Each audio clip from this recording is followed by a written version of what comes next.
chickens, it's between £9.50 and £12.75. Whitby, how much is fish and chips? 3 of us, fish, chips, peas, I think one of us carry sauce, 3 cans of pop, just short of 70 quid. £70? That's 23 quid a head, man. Even my maths does that. Very quickly, a voice note. Campbell in Scotland, go.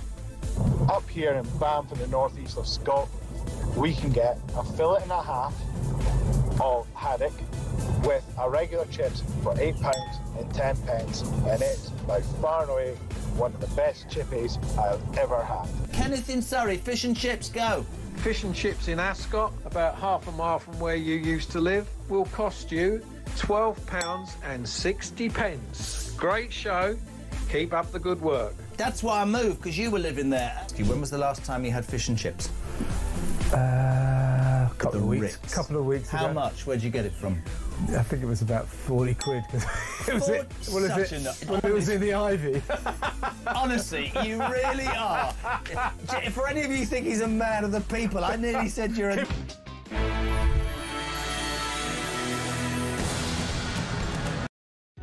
Across the UK, on DAB+, on your smart speaker, on your smart TV, and on your side. This is Talk.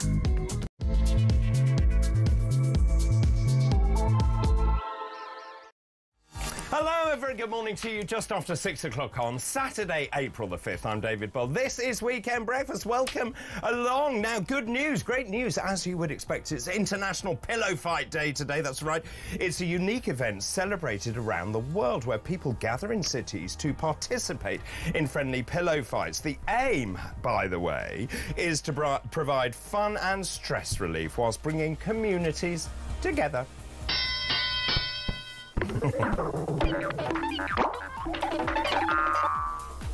Right. Also, it's International Firewalk Day today. That's right, it's a day to encourage you to face your fears by walking barefoot over a bed of hot stones or embers. Now, it's actually an ancient tradition which was used as a rite of passage in many cultures. No thanks.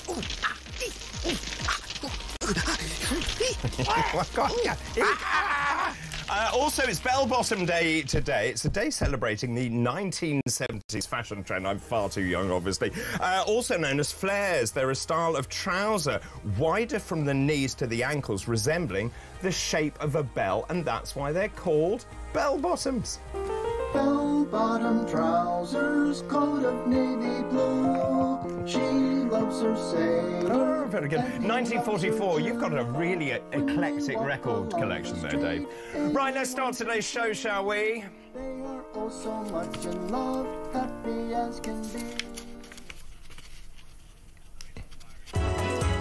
Okay. Fascinating facts. Better late than never. Right, today's fascinating facts. On this day in 1827 was the birth of Joseph Lister. Now, who was he? Well, he was an English physician who introduced the idea of using antiseptics during surgery. On this day in 1843, Queen Victoria proclaimed that Hong Kong was now a British Crown colony. And on this day in 1941, this is amazing, the death of Sir Nigel Gresley. He was one of Britain's most famous steam locomotive engineers. His designs included the A1 series, that's the Flying Scotsman, also the A4 class, which was the Mallard, which holds the record for being the fastest steam locomotive in the world, racing along at 126 miles an hour. Now, after a 10-year, £4.2 million rebuild, the Flying Scotsman was back on track for test runs on the East Lancashire Railway on the 9th of January 2016. And those are this hour's fascinating facts. Weekend breakfast, feel alive and right. With David Bull, everything's just right. La la, good morning. 5 minutes past 6 on Saturday, April the 5th. I'm just being extremely jolly, given that I've done the shows this week. And, of course, it was a very rude awakening to be up quite so early. Also, it's the Grand National today. I shall be talking more about that in just a minute. But joining me this morning, Madeline Grant, columnist and parliamentary sketch writer. Good morning. Good morning. Thank you for having me. No, absolute pleasure. How are you? I'm very good, yeah. It's very early. It is very early. Yes. Yeah. But I'm delighted you're here. Well, now, me too. Should Should we talk about firewalking? Yes, why not? Why not?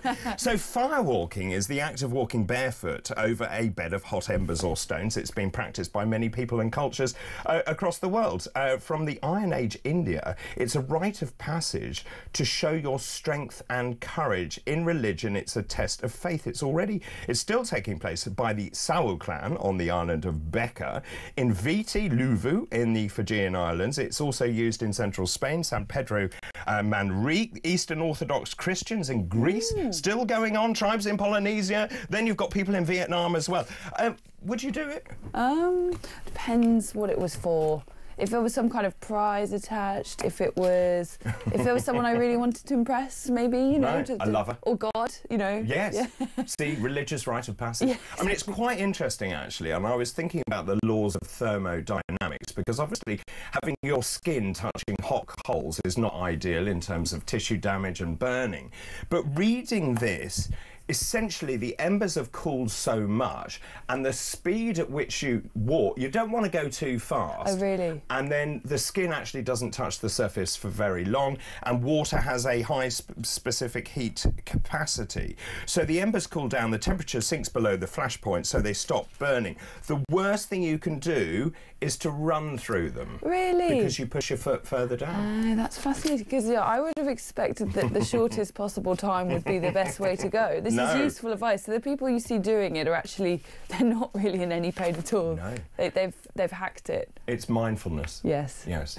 So just glide above it. Just glide. If you do have to walk across hot coals later today, yes, for any reason, then you know what to do. I will, thank you. Now, also today is the Grand National. Are you a betting person? Never with much success, but I will have a flutter from time to time, yes. Now, I tend to pick my horses based on their names. Me too. Do you? Yeah. So there's some really good ones. Or if you're there in person, things like, you know, what kind of pattern they have on their flank, you know, have they platted or not, that kind of thing. Have like they all very, platted? yeah, very, yeah. That's very scientific. Yeah. Isn't it? It's not. Now, I am Maximus's bag this year. Oh, wow. How did Iron Maximus do last time? I'll ask Nick Ellaby later on. Also, Broadway Boy, I thought I quite like the name of that. Duffel Coat. Duffel Coat. Pretty much up there. Do you want to have a look? Absolutely. Choose a horse for later. So is that Broadway, like, New York, or is that Broadway, the Cotswolds? I don't know. I think we're just going with Broadway Boy at the moment. Yeah. Well, a very good morning to you. Whilst Madeline actually chooses her horse for the Grand National, let's just go through the front pages, because big papers are all carrying the same story that we were talking about for the last few days, and those, of course, are the tariffs being imposed by Donald Trump around the world. There are real fears this is going to spark a trade war. Trillions of dollars are at risk. We've seen the markets close in pretty much free fall. Let's just look at the front page of the Times this morning. China joins the trade war with tariffs for Trump. We talked a great deal about this, the reciprocality of tariffs. China levying 34% on the United States. The Guardian this morning, also same story. China hits back at Trump tariffs as the markets plunge. And the iWeekend says crisis talks are taking place to safeguard the UK amidst fears of a global recession. And Donald Trump with his fist in the air. This is the FT this morning. Trump defiant as trade war intensifies global stocks rout. So, just to bring you up to speed overnight, stock market turmoil deepened yesterday. China hit back on tariffs, as I said, announced by US President Donald Trump. So, obviously, this then raised the likelihood of an extended trade war. When you look at all the stock indices around the world, in the US, they plunged more than 5%. The S&P 500 dropped 6%. It capped, this is quite a figure, it capped the worst week for the US stock market since 2020. Here in the UK, the FTSE 100 plunged 5%, the steepest fall in 5 years. Asian markets also dropped in exchanges, in Germany and France face similar declines. Donald Trump has said he is trying to remake the world order, the global trade order. He dismissed concerns about the market shock, noting that the US labour market is strong. That being said, the global stock market has lost trillions in value since Trump announced the sweeping new 10% import taxes on goods from every country. And of course, as we know, other countries face rather worse than we did. Madeline, just where do you stand with regards to this? Because I said, I think yesterday or the day before, I did grin slightly when the UK came out with 10%, the EU got 20%. Ursula von der Leyen and the European Commission absolutely livid. You've got Macron, the sort of bastion of masculinity, saying, well, we're going to fight back. I'm not sure that's the right way to deal with this. What, them saying that they're going to retaliate? Yeah. Well, I mean, I think that people have been, obviously, you know, it's good that if we have lower tariffs, we still have 25% on our automotive sector, which is going to be absolutely disastrous for us. And I also just think that the particular, if you can call it an exemption, we're in a very strange band of countries, some of which are not obvious allies of the US at all. It all seems to have been done in an entirely arbitrary way. Trump has long hated the European Union, so I think that you know, he was sort of out for revenge. But if we hadn't voted to leave the EU, there was absolutely no way that we'd have been given some kind of special raise. Like we would obviously have been, you know, in with the rest of the European Union members. There is a way that he has worked this out. I'll come back to that in a minute, because it is kind of weird the way that they've worked out those tariffs. You're right, in terms of the 10%, we are there with Singapore, Brazil, Australia and New Zealand. And then some very strange countries, Colombia, Argentina, El Salvador, the United Arab Emirates and Saudi. Yeah, and like Turkey and then like the Christmas Islands and some really random yeah. And then in the worst offenders, which is what Donald Trump calls them, the EU 20%, China 54%. That is going to hurt China enormously. Vietnam 46%, Thailand 36%, but Cambodia 49%. Why? Yeah, I don't know. I mean, Donald Trump, hard to predict, hard to explain. Also, it's not just going to hurt other countries. It's going to hurt American consumers and businesses. It will. Generally, with this kind of protectionism, there will be very specific industries that do benefit, but overall, people will have to spend more for their goods. The cost of living will increase. So it's, you know, there are obviously winners, but there are an awful lot of losers too. So just in terms of this, I mentioned yesterday that I actually think Keir Starmer is playing this right. China has obviously retaliated immediately. I wouldn't normally say that about Keir Starmer, by the way. But China has obviously responded with 34% on their tariffs to the United States. Starmer is saying, let's watch and wait and decide what we're going to do. I think that is the right way to go about this. Yeah. The strange thing for me is that he's now saying we're going to consult with businesses for 4 weeks and decide which goods we hit with tariffs. Hang on a minute, it's not for you to go to companies to decide which you hit with tariffs. And which company will say, "Oh, fantastic! We welcome the import tariffs." You know what I mean? You know, it's a rather. I wonder which businesses will come out in favour of it. On the whole, businesses tend to prefer ease of access and minimal costs and disruption to their supply chains. I think one of the other things that's worth bearing in mind, just to remind people this morning, the US is the UK's largest export market. We buy 58.7, or they buy 58.7 billion pounds worth of British goods last year. This sort of underpins, for me, the difference between the United States and trading with the European Union, which is a protectionist racket, and the EU is declining in its market share. And I do think, you know, as an outward-looking country, and I would say this as a Brexiteer, wouldn't I, as a sovereign democratic country, actually, are we not seeing the second, third benefit of Brexit? We have to play this right. And here's another thing I was talking about yesterday. So if you have Airbus, for example, which we know all those parts are built all over Europe, and then you bring them to the United Kingdom and assemble them in the United Kingdom, the UK becomes the country of origin. It then is slapped with 10% tax, not 20% tax. So actually, if we play this to our advantage, the UK could do very well.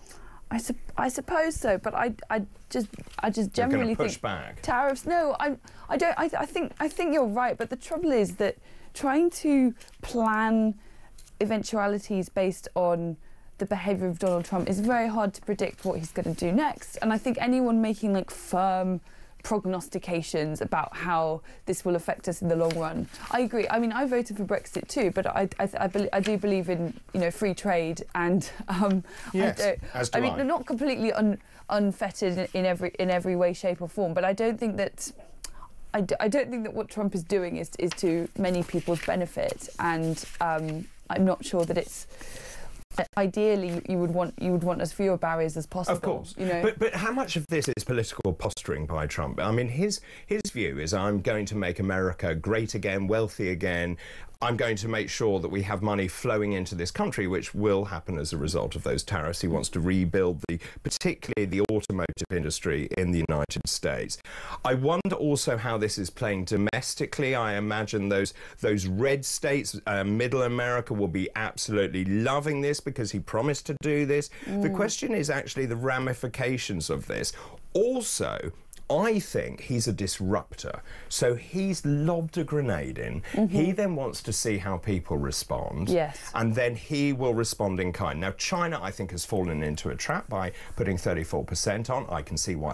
That if the EU does that and slaps 20% tax on the United States, he will retaliate. So actually, the clever money, I think, if I was in power, is to say, right, let's watch and wait, try and get this free trade deal done with the United States. Now, the government says they're almost there. I don't believe them. No. But they say it's almost there, and then it's a win-win. Yeah.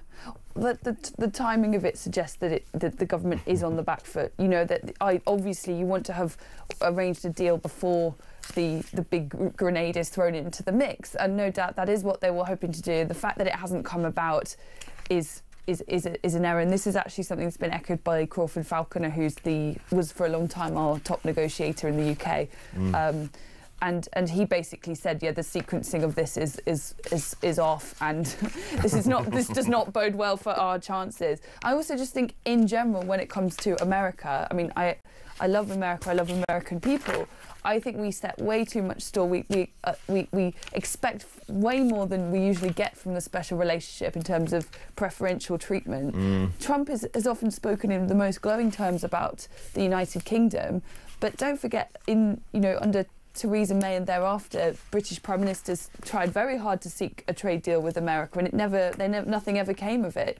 You know? Yes, absolutely. And also, under this administration, I can't help thinking it's not great when you slag off Donald Trump, is it, before the election, when you've got David Lammy calling him a neo-Nazi sympathising sociopath. I mean, we played a clip, actually, yesterday of Keir Starmer basically being so rude to Donald Trump in the run-up to that election, and now, of course, he's his new best friend. Yeah, and also, don't forget, J.D. Vance spoke in very forthright terms, and I think J.D. Vance has said some seriously unpleasant and objectionable things about this country, but he's bang on when he says that we have a freedom of speech crisis, and that shows no signs of letting up. And they said, you want free trade, you have free speech. Do we see any sign of this government moving in a free speech direction? No, absolutely not. I mean, just the last few days, and someone who was silently protesting in the vicinity of an abortion clinic, not even protesting, a sign that says, please come talk to me if you want. But it wasn't an exclusion zone. It was, but it's like the least aggressive. The fact this law still broke the law. This law, well, fine, but that law shouldn't exist. Shouldn't it? No. As someone who worked in those clinics, I do think it should exist. Do you think? I do. You see, I think that it provided the message is not. I can't think of a less aggressive message than a sign. No, I understand that. But no, I understand that. But the letter of the law is such that is against the law. But exactly. When I worked in those clinics, but I'm not saying it's not against the law. I'm saying that the law is flawed. Okay, so yes. When I worked in those clinics, and I was dealing with very vulnerable women who had obviously come to a big decision, and it was really traumatic for them. We had protesters yelling through the windows, being absolutely disgraceful and describing those women in absolutely horrific terms. So I welcome them being pushed back. Maybe the law needs to be amended to say it's OK to hold a sign. Yeah, I think holding a sign is worlds away from what you described, which I think is rotten too.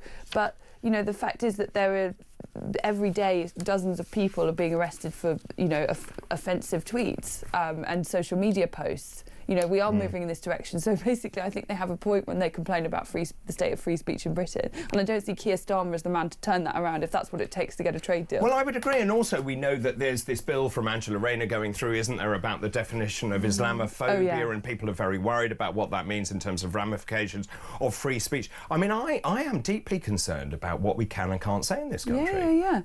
I am too. And the growing perception amongst an enormous number of people is that there is a two-tier approach to free speech, and the more that this carries on, the more evidence every day that you can't help but see that very much suggests that is the case, you know? Can I just reinforce my thoughts about Starmer and how two-faced he has been? I've got a clip, a really brilliant video actually, showing Keir Starmer's rather, well, best bits. Of course, I wouldn't want Donald Trump round for dinner, but don't underestimate the danger to the world if Trump is re-elected this time around. I'm anti-Trump. I would like to send my warmest congratulations to President Trump on his inauguration as the 47th President of the United States. I mean, come on, that's extremely two-faced, isn't it? Well, I suppose you could say one thing. I suppose in 2016, did Starmer think that he would be Prime Minister soon? I don't know. But they're all, you know, I think a lot of the government now have spent a long time being in opposition and actually rather enjoying the indulgence when you're in opposition. You don't have to worry about the ramifications of what you say. You can just enjoy being on your little perch and virtue signalling. And now they find that the rules are very different when you're actually in charge. But I think a lot of people seem to think it's not a big deal because initially Keir Starmer basically was very deceitful with his own party, told the left of his party that, you know, he was basically sort of in the Jeremy Corbyn mould, and then went back on all those promises. And I think a lot of people basically said, well, you know, we don't really care because those people are tankies and far lefties and we don't care. But I do think it's significant. A man who will lie to one side of his party will also lie to the country. And Starmer is one of the, I think you're absolutely right to highlight this, you know, in all my time in journalism, I think uniquely dishonest politician, actually. I mean, shall quote you. That's quite a quote. I mean, Starmer now says... I mean, don't get me wrong. I mean, you know, there are many other candidates that we could choose from, but I wouldn't... Maybe he's not the #1, but he's definitely on the podium. No, sure. I would agree with that, actually. And also, I think people are sick and tired of politicians saying one thing one day, then another thing the other day. And where's the integrity in politics? And I think that's what's undermining, actually, people's trust in politicians. And I know this, having stood for Parliament, that I think that the trust element is absolutely vital if you want to secure people's votes. And actually, you need to believe what you say, because otherwise you will be a terrible constituency member of Parliament. And I don't know what it is. People who get into politics, even people who come out when they start, they're refreshing, they sound like a breath of fresh air. It doesn't take many politicians very long before they start speaking in the kind of identikit language of Westminster that it alienates people so profoundly. You know, they start beginning in the interviews, they'll say, well, look. Then we say, well, look, you know. Well, look. Yeah. I'm not here to talk about that. Yeah. I'm here to talk or about they start talking in management consultant speak, which is not everyone's cup of tea. And a lot of people barely understand what they're talking about. I mean, I know I struggle to keep up with it sometimes, and it's supposedly my job to understand what the hell they're talking about, but I can't make it. I think what you call it is obfuscation, isn't it? The fact is they don't answer the question, and there are some fantastic clips, aren't there, of interviewees asking the same question repeatedly, and they refuse to answer. Yeah. I've started when in Parliament you hear such a flagrant example of I would call it like corporate gobbledygook, really. It's that kind of permanent non-speak that is beloved by HR managers and many civil servants, and it's just become the language of politics as well. But it's profoundly alienating because often you don't really understand what they're talking about, and it's that's deliberate, you know. Yeah.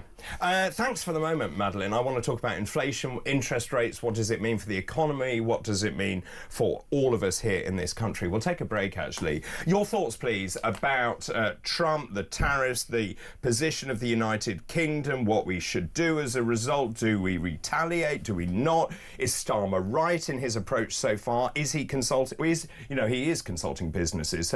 But should he be consulting businesses? Now, after the break, I also want to talk about some other big headlines this morning. The King has been drawn into the China spy storm. That is the front page of the Daily Mail. I also want to talk about Russell Brand. This is a big story. He has been charged with rape. I brought you that breaking news yesterday. We'll talk about those and other stories after this break. A very good morning to you. This is Talk.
Just recently, the Chinese have retaliated. That's continuing the uncertainty. So the markets don't like it.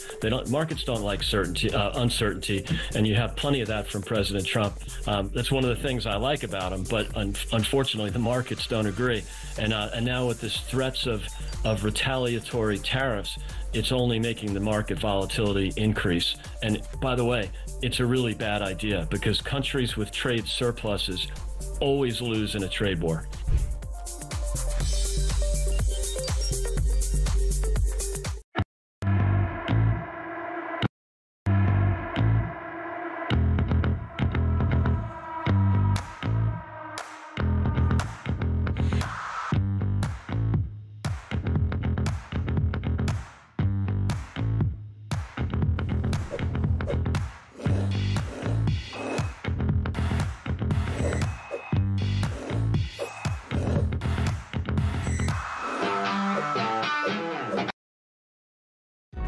Across the UK, on DAB+, on your smart speaker, on your smart TV, and on your side.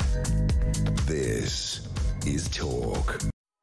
Welcome back, 6:28 already on Saturday, April the 5th. This is Weekend Breakfast. I'm joined by the lovely Madeline Grant, columnist and parliamentary sketch writer. This morning we dragged her out of bed very early in the morning indeed. Shall we talk about this other big story? It seems to be front page of the Daily Mail. The King is drawn into the China spy storm.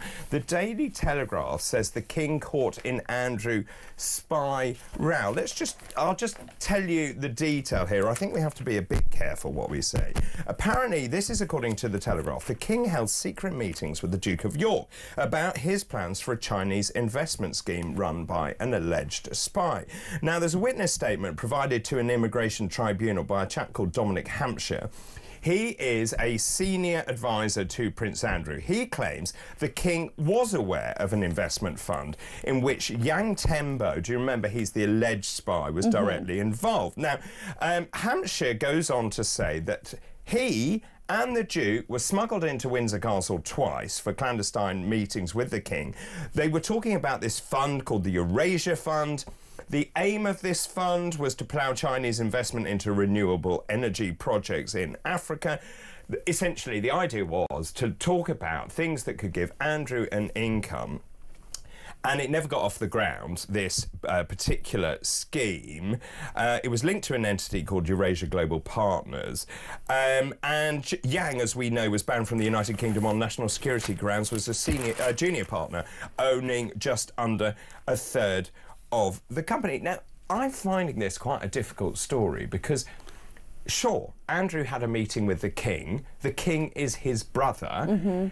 Andrew basically floated an idea saying, are you okay with me doing this? I need a source of income. I don't think it implicates the King in any way. No, and I think we have known for some time that Andrew had all sorts of questionable business and advisory dealings, and this was the case, you know, before his fall from grace. There were serious questions about his role as a kind of business envoy. I think having a meeting is very different to offering real support. I mean, how many people does the King meet every day, every week? Well, you know, without it, I think it's more a question of, I think, Prince Andrew's judgment, which we didn't exactly have a high opinion of before this point. I think perhaps there's more to this story that may come, like if more comes out about the extent to which the King has been entertaining this. But I'd say a couple of meetings in the grand scheme of the King's schedule. With your brother? Exactly, yeah. I mean, I think the whole thing is very strange indeed. Now, Buckingham Palace, I will tell you what they've said, insisted the King had no knowledge of the Duke's dealings with Yang. The Palace says, whilst His Majesty met with the Duke and his advisor to hear outline proposals for independent funding over the past year, the individual known as H6 was not mentioned at any time or in any way as part of these discussions. This is a 10-page witness statement. It states, this is Mr. Hampshire's statement, he said they discussed business dealings connected to Yang, not only with the King, but with Sir Edward Young, the late Queen's private secretary, Sir Michael Stevens, the keeper of the Privy Purse. They tried to talk to the Lord Chamberlain, Lord Parker, former director of MI5, but he blocked that meeting. He also says at no point did any senior figure in the royal household suggest they sever ties with Yang or the fund, or even after Yang's arrest. I don't think it's really what they should be doing. I mean, the point is that essentially, if that meeting was about saying Andrew wanted to carve out a new job, he went to see his brother to say, is this okay? Does it actually go against the sort of the morals of the royal family? We don't know the outcome. We don't know the advice that was given by the king. That's it, isn't it? Yeah, I suppose so. I think it is yet another example of the fact that we have to be extremely careful in our dealings with China, and this is a problem across the British establishment. It's the royal family, obviously, have been implicated before in this via Andrew, but also, you know, there's so many universities that take vast sums of money from China without really questioning where it comes from or with what strings it comes, and of course the government currently is applying a real sort of, I'd call it a sort of détente policy towards China, having promised before the election that they would use the term genocide to describe what is happening to the Uyghur Muslims, for example. They have quietly rode back on that. Lord Mandelson has been at times very close with China. He just last year in an interview before he was ambassador, he said to America, he said that the rule of law was still present in Hong Kong and freedom of speech, which is a deranged thing to say. You know, I think we are heading towards a period of rapprochement with China. With net zero, I think many politicians think it's essential. They think we can't get to net zero without this warmth. But, you know, in the long term, you have to think about our strategic position, don't you? Yes, and national security Of course, absolutely, yes. And also this obsession with net zero is basically buying stuff from China, which then we transport huge distances and erect in the North Sea, which seems to me absolutely absurd when energy bills are going through the roof, and Ed Miliband said that actually they will come down. It's actually wild, and also that even though we can't make the transition overnight, they would rather import fossil fuels from other countries rather than using our own resources that would employ British people and make money for ourselves. No, it's better to get it from Norway, Qatar, even, than our own. It's actually a deranged policy. It is completely deranged. Like the wood pellets, for example, imported to be burnt at Drax, and they think that's okay because that's net zero, which it isn't, by the way. And they say the plants are going to hoover up the carbon dioxide. Well, they might in a few years' time. And the way that we measure our emissions, it seems to consider that if we have paid other countries to provide those emissions, but they're not being generated in the UK, then somehow it doesn't count. And it's like, obviously the planet is fairly agnostic as to whether the emissions are coming from the United Kingdom or from the countries where we're importing it. And it's nuts that we don't include that in our measuring. I would totally agree. In fact, we're going to talk about Ed Miliband a little later on. I'll just tease you with the headline. Wait for this, of course, Net Zero Man, king of Net Zero. His department spent £40,000 on UK flights in 6 months. I mean, honestly, you can't make any of this up. It's one rule for them, one rule for us. And also, this goes back, I mean, it's cross governments, actually, but you do wonder sometimes, do they actually talk to each other? And do they actually sit down like we're doing and say, do these policies make sense in tandem? I don't think they can. Well, sometimes the policies of departments will be directly contradictory to each other, and that is a problem. I also think, to go back to what we were saying a little while ago, I think a lot of Labour politicians spent a long time in opposition, and they thought it was going to be very easy, and they correctly saw that the country was fed up to the back teeth with the Conservative Party. But I think they thought that just not being the Tories will be enough, and I think they luxuriated in opposition for too long, and now they're realising that actually their actions are scrutinised and that people are looking out for allegations of hypocrisy, which, coming after the last few years of politics, are particularly damaging and pertinent.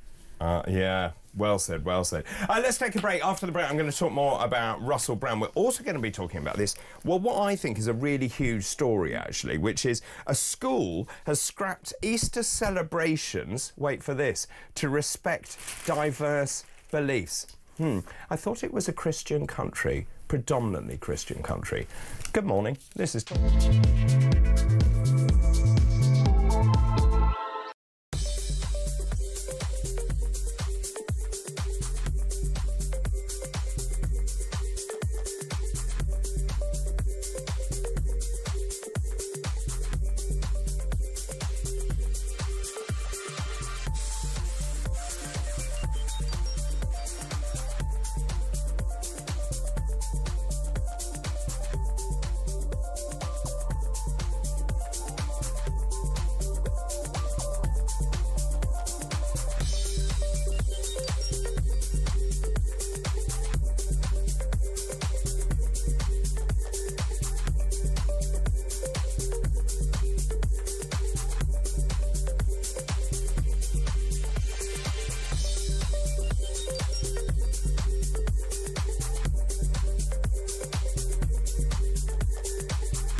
across the UK. On DAB+, on your smart speaker, on your smart TV, and on your side. This is Talk. Welcome back. Madeline Grant joins me this morning. I'm taking you through some of the big stories of the day if you are just waking up. Let's look at the Daily Mail. We talked about the king being drawn into the China spy storm. There is a picture here of Russell Brand being charged with rape and sexual assault against 4 women. His face is on the front page of the Daily Telegraph this morning as well. The Mirror says Brand rape charged. The Sun says Brand charged with rape. So it's pretty much everywhere. I will be careful what I say, but Russell Brand, the controversial comedian and actor, has been charged with rape and sexual assault. I brought you that breaking news yesterday, actually, when I was filling in for Ian. Scotland Yard have charged Brand with historic sexual offences after a 1.5-year-long police investigation. The former presenter has been living in the United States since February. He's accused of sexually abusing 4 women in London and the Bournemouth area between 1999 and 2005. He's expected to attend Westminster Magistrates Court on May the 2nd. He will face 2 counts of sexual assault, 1 count of indecent assault, 1 count of rape, 1 count of oral rape. Now, Russell Brand has actually responded to those statements, to the charges. Now, Russell Brand said he was very grateful to have the opportunity to defend these charges in court. Amazingly, he's got 11.3 million followers on X. He addressed them from a sunlit beachfront property. He rejected the allegations, saying that he was never a rapist and that he's never engaged in non-consensual activity. I think we've actually got a clip of Russell Brand and his response to those charges. I was a fool, man. I was a fool before I lived in the light of the Lord. I was a drug addict, a sex addict, and an imbecile. But what I never was a rapist. I've never engaged in non-consensual activity. I pray that you can see that by looking in my eyes.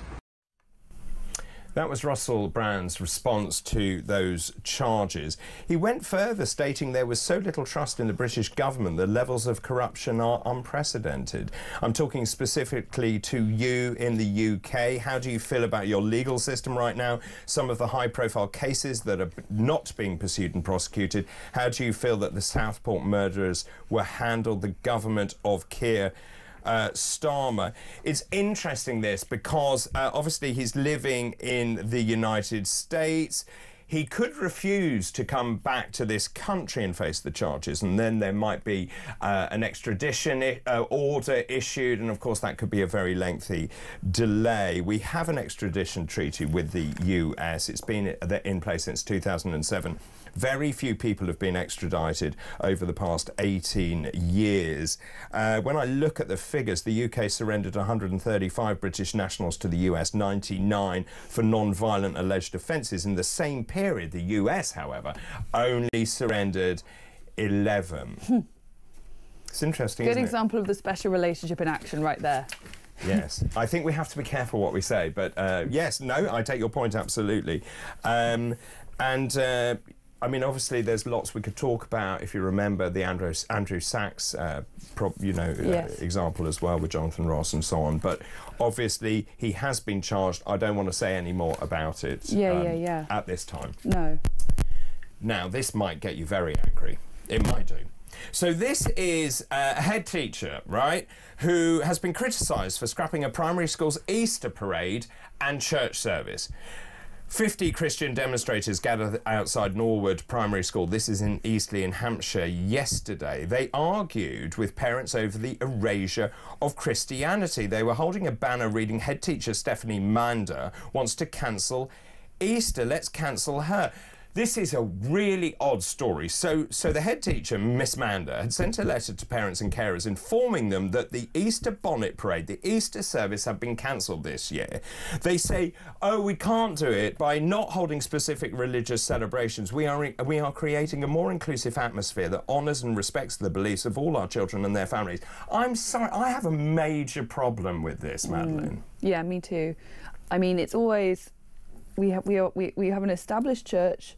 We are a Christian country, even if, you know, the levels of religiosity are not what they used to be. We're still a Christian country, and those traditions are baked into our yearly calendar, our values, our morals. And I think a lot of people, I know many people who aren't believing Christians, but they understand that we remain Christian in these fundamental ways, and they don't want to see that history being erased. Yeah. Religion or not. I mean, it's part of the fabric of what we do, our annual calendar. And, I mean, Christmas and Easter, and do you know, Keir Starmer, there wasn't one mention of Lent. Not one.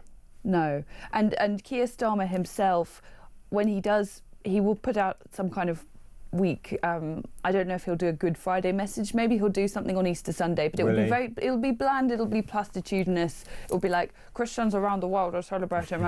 It will be nothing. But the amount that we've heard during Ramadan, and for example, there have been events in Westminster Hall. They hosted a massive iftar, which is like, I think when the Muslims get together after they've done their daily fasting and they join together for a meal, which is obviously a very nice thing to do.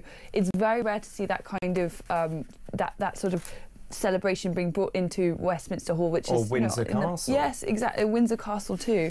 It's not that we shouldn't honour other faiths, but you can't erase the national faith while not erasing faiths that are not it seems like I don't know, like our native traditions are being put to one side for fear of causing offence. You see, I think there are huge ramifications to this, because actually people around the country are increasingly angry. When I go around the country, this is what they talk about. They feel they're being erased in their own country. It seems we bend over backwards for other religions and other faiths. And actually, we talked about this. Multiculturalism does not work. We want uniculturalism, where we're bound together by the same values and beliefs and so on. Sadiq Khan, we talked about him yesterday. You know, his outrageous message about Eid, and the fact that he used these figures from Hamas, from the Gaza Health Ministry, and essentially launched into a political diatribe, which is not his place. He is the Mayor of London. Yeah, I mean, also, the other thing that occurs to me is just the fact that, you know, how many other countries in the world are expected to do this, to erase their own traditions for fear of being being accused of offensiveness and insensitivity.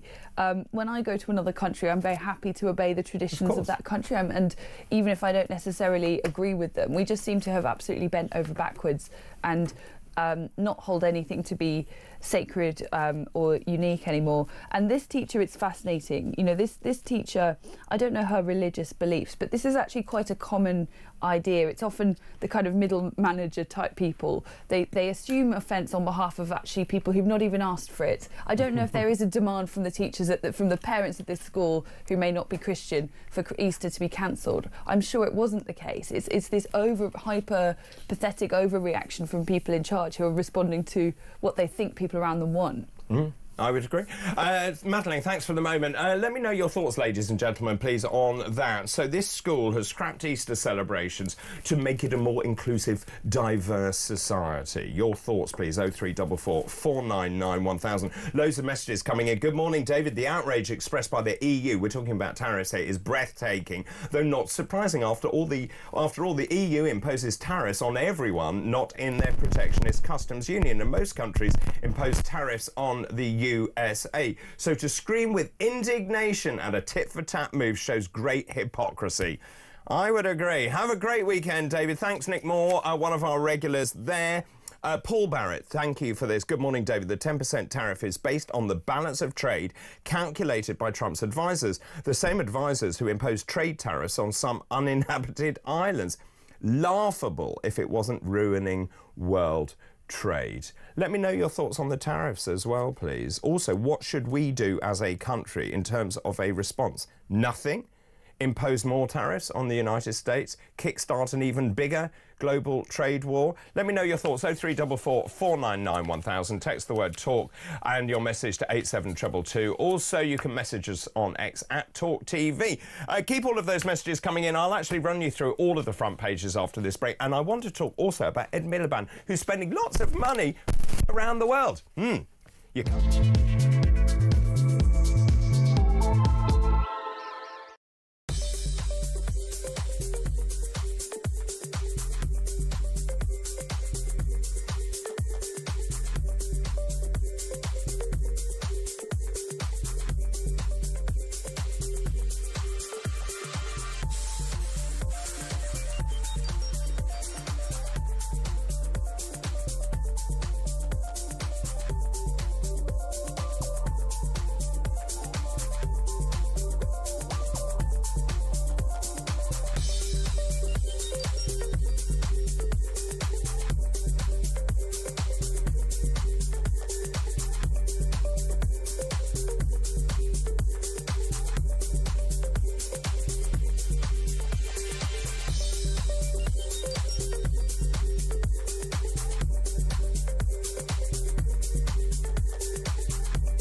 visas are being handed out like takeaway menus, but Britain, I'm afraid, is not an all-you-can-eat buffet. Very good.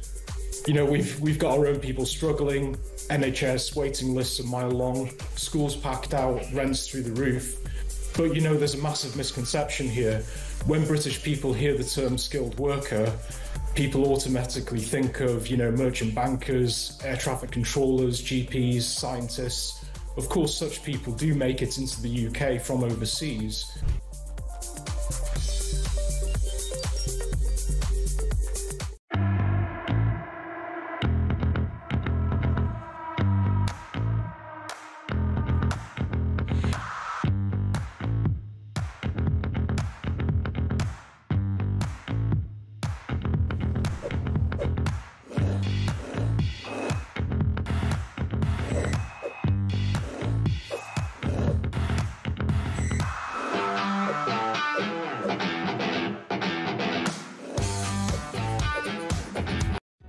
Across the UK, on DAB+, on your smart speaker, on your smart TV, and on your side.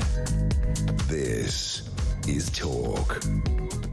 Welcome back, this is Talk. Right, let's run through this morning's papers. I've been through quite a lot of these already, but let's start with The Times this morning. China joins trade war with tariffs for Trump. China retaliated yesterday against President Trump's new tariffs, adding to fears of a global trade war as the FTSE 100 suffered its worst day since the start of the COVID pandemic.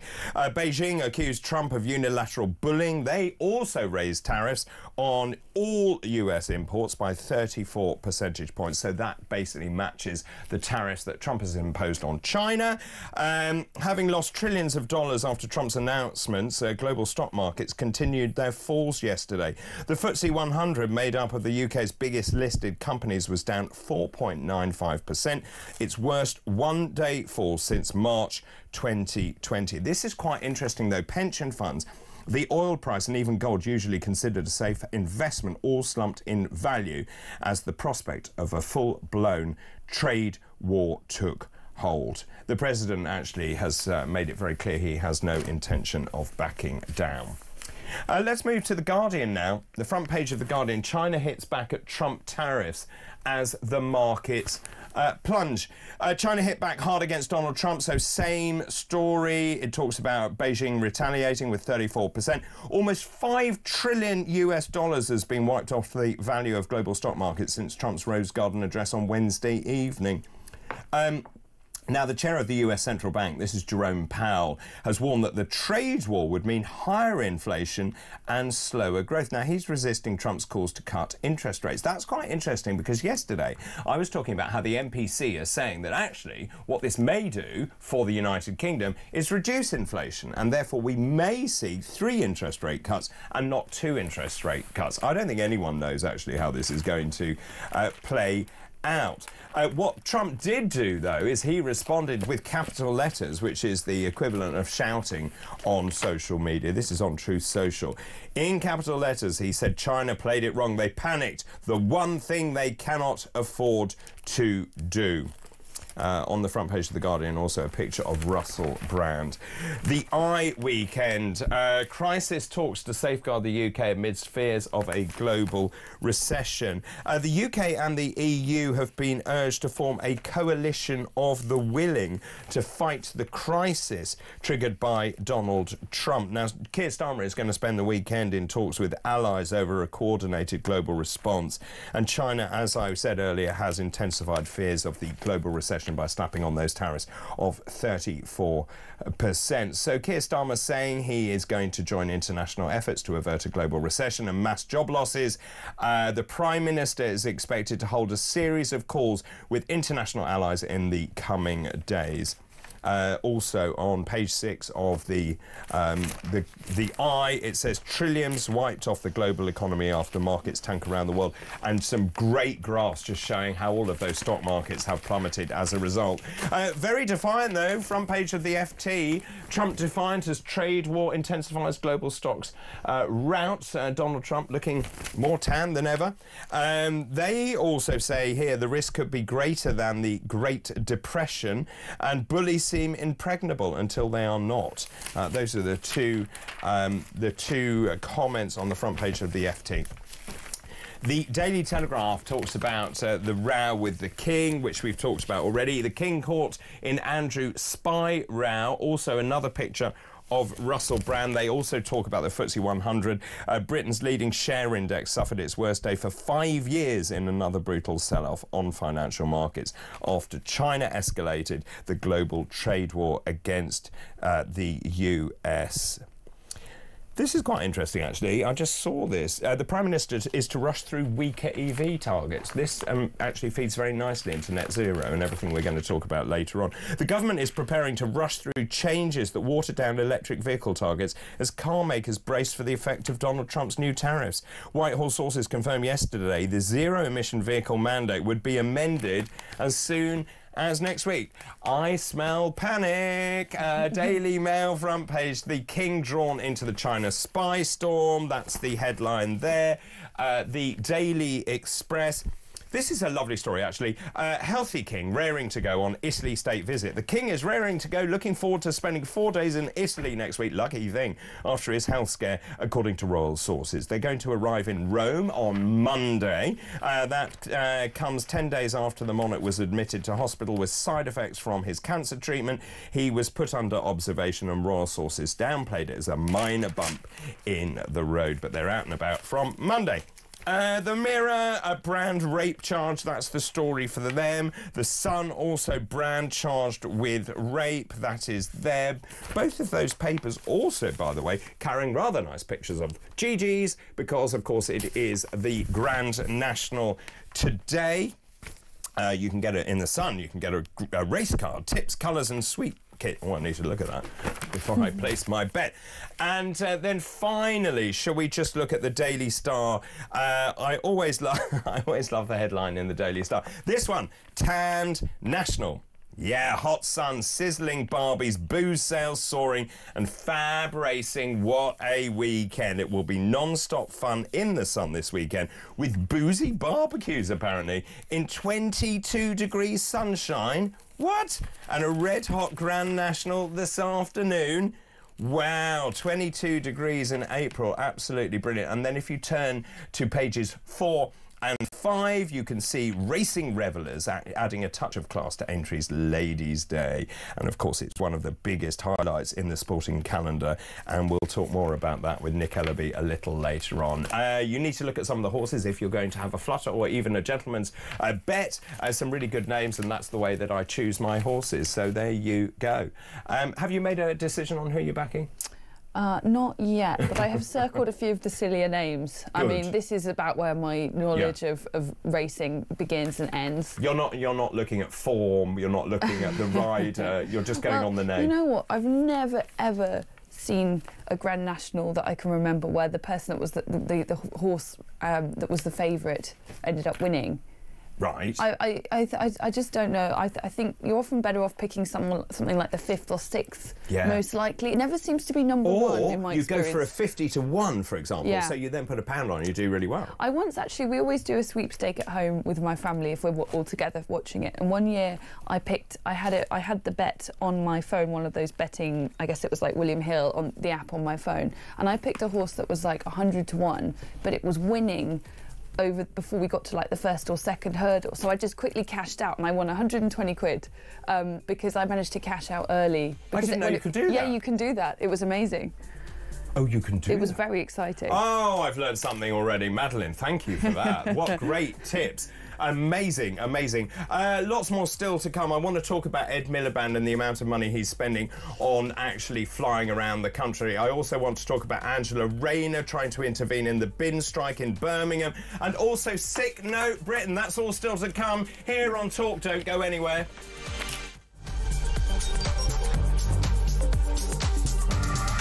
How much, ladies and gentlemen, are fish and chips where you come from? We'll go to Jason in Crewe.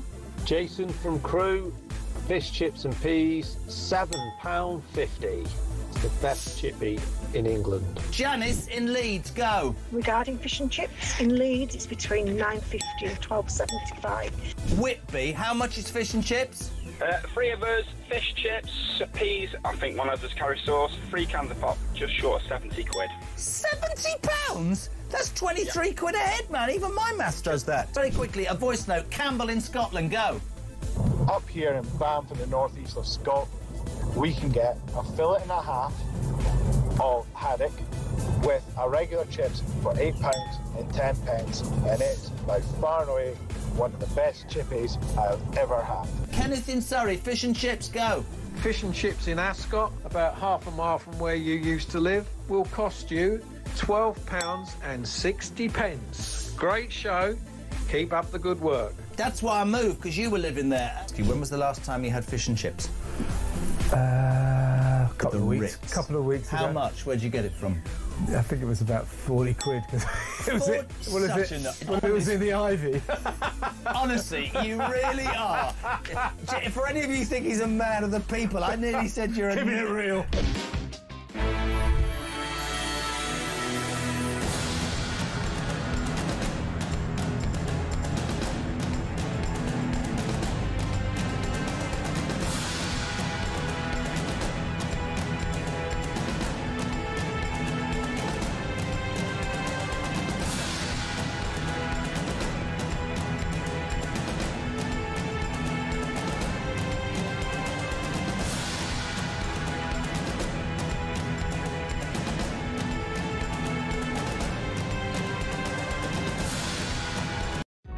Across the UK, on DAB+, on your smart speaker, on your smart TV, and on your side. This is Talk.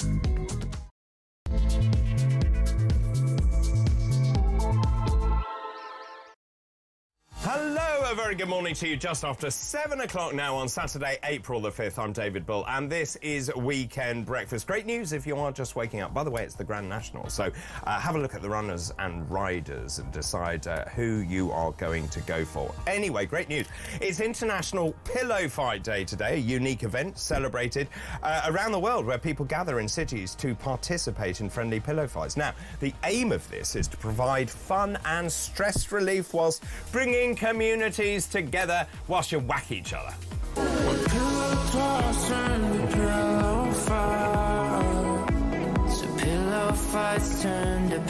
done. That's very impressive that you got that. Also today, if you don't fancy a pillow fight, it's International Firewalk Day. It's a day to encourage you to face your fears by walking barefoot over a bed of hot stones or embers. Now, it's actually an ancient tradition which was used as a rite of passage in many cultures. I say, no thanks.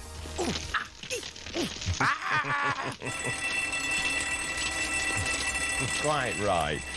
Also, today is Bell-Bottom Day. You have to be a certain age to know what a bell-bottom is. It's a day celebrating the 1970s fashion trend, also known as flares. Now, what are bell-bottoms? Well, they are a style of trouser which is wider from the knees to the ankles and resembles the shape of a bell. Bell-bottom blues. Wow, Bell-Bottom Blues by Derek and the Dominoes. Which year was that? 70s. There you go. Let's move on to this hour's fascinating fact, shall we? Today's fascinating facts. So this hour, on this day in 1847, Birkenhead Park on the Wirral Peninsula opened on this day. It was designed by Joseph Paxton, and it's generally acknowledged as the first publicly funded civic park in Britain. On this day in 1902, 25 football fans were killed at Ibrox Park in Glasgow when a stand collapsed during a Scotland-England international match. At least another 200 people were injured.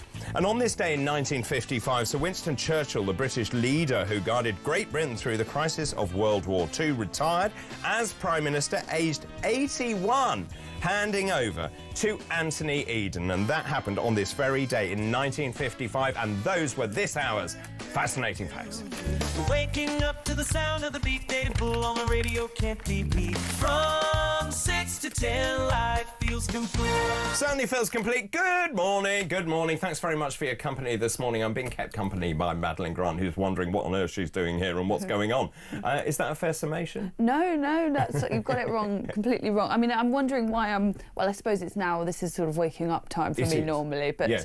Yeah, to have been awake for several hours is quite a feat for me. Yes, it's quite not good, is it? No, it's good. I feel quite smug. You know, I feel very productive. Yes, I don't normally feel this useful at 7 a.m. No, well, it's brilliant because not that I'm being very useful, but you know what I mean. You're being very useful, but by the time we get to 10 o'clock, you feel like you've achieved a great deal and people haven't got up. Exactly. It's like maybe twice a year I will go to the gym before work, and it feels really good when you're coming out at 8:30. When you're coming out, yeah. Not when you go in. Oh no. Right, let's talk about tariffs, because if you are just waking up, we've spoken about this for the last 3 days actually about the tariffs. Let's just go back to the front pages this morning if I can find them. But not all of the papers are running with it. But the Times says China joins trade war with tariffs for Trump. The Guardian says China hits back at Trump tariffs as markets plunge. There are crisis talks to safeguard the UK amidst fears of a global recession.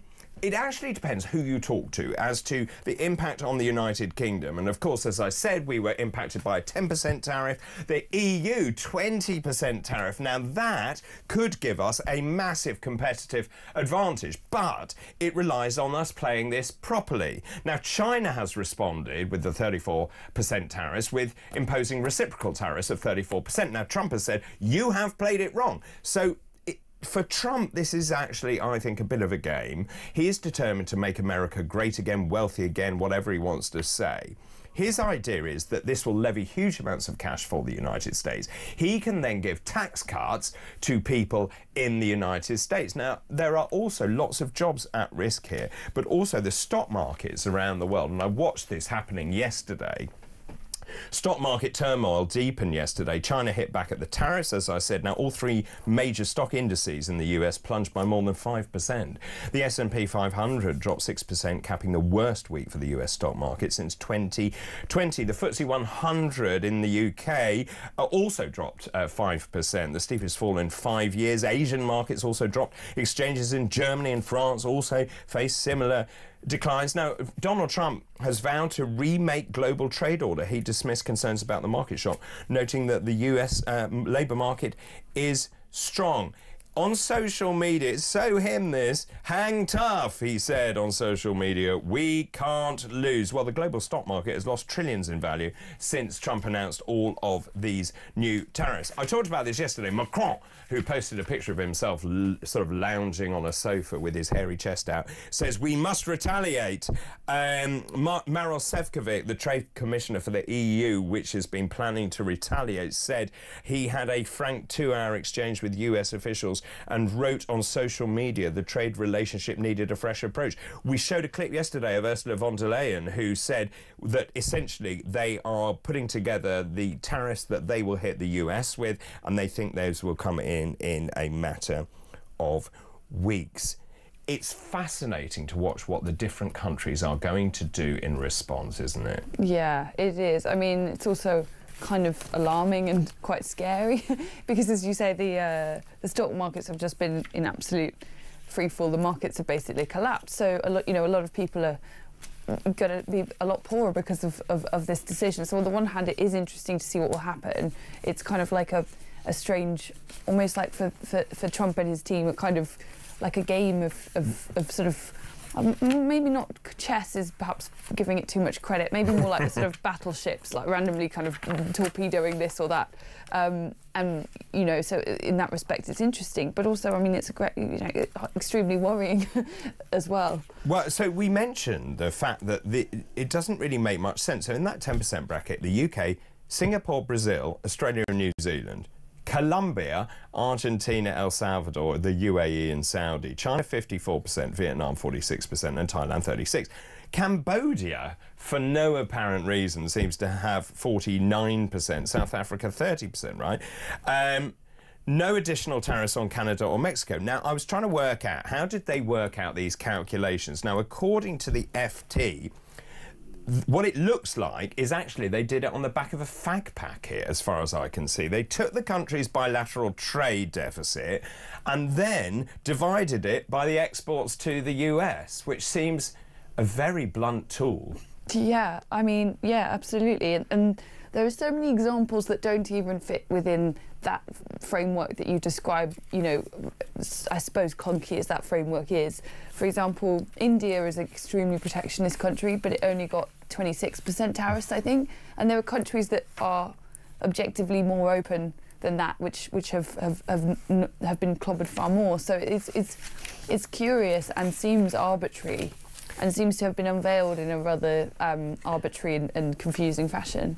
Should we just talk about the great omission here? Russia, no tariffs.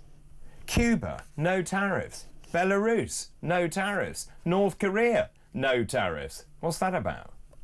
Honestly, I don't know. I cannot be your Trump whisperer because I don't fully understand myself. Well, I don't think anyone does. No. I mean, well, so he says... But it is telling, isn't it? It is very... It is... I mean, this is not... I think there are Trump fans out there who would basically have bought the line that this is a simple rebalancing of trade to reflect the way things stand currently, even though the kind of tariffs, the numbers that are being walloped onto certain countries actually bears no relation to the stated framework. And the fact that so many aggressor countries around the world seem to have escaped scot-free should not go unmentioned in all of this. It is absolutely extraordinary, and of course we'll wait and to see what happens. What I do think is interesting, and I mentioned this yesterday, was what happens to inflation, because of course many people coming to the end of their fixed rate deals, people really struggling with their mortgage prices, for example. And it was interesting because Megan Green, a member of the Bank of England's MPC, that's the Monetary Policy Committee, said that actually these tariffs could lead to lower inflation. I'm not quite sure how that works, but if we get tipped into a recession, I assume inflation drops, so therefore they cut interest rates. And I'm no economist, but she's saying, well, maybe we get 3 of them instead of 2 of them. Now, that will be music to people's ears if they're trying to remortgage. Yeah, but I think overall you would expect inflation to be higher, wouldn't you? I mean, the prices of everyday goods will become more expensive now. The consumer bears the brunt. Yes, although China will then flood Europe with cheap goods. So, therefore, do goods get cheaper? I don't know. I guess it depends on the good, and it does. Also we need to think about, you know, groceries and the daily expenses as well.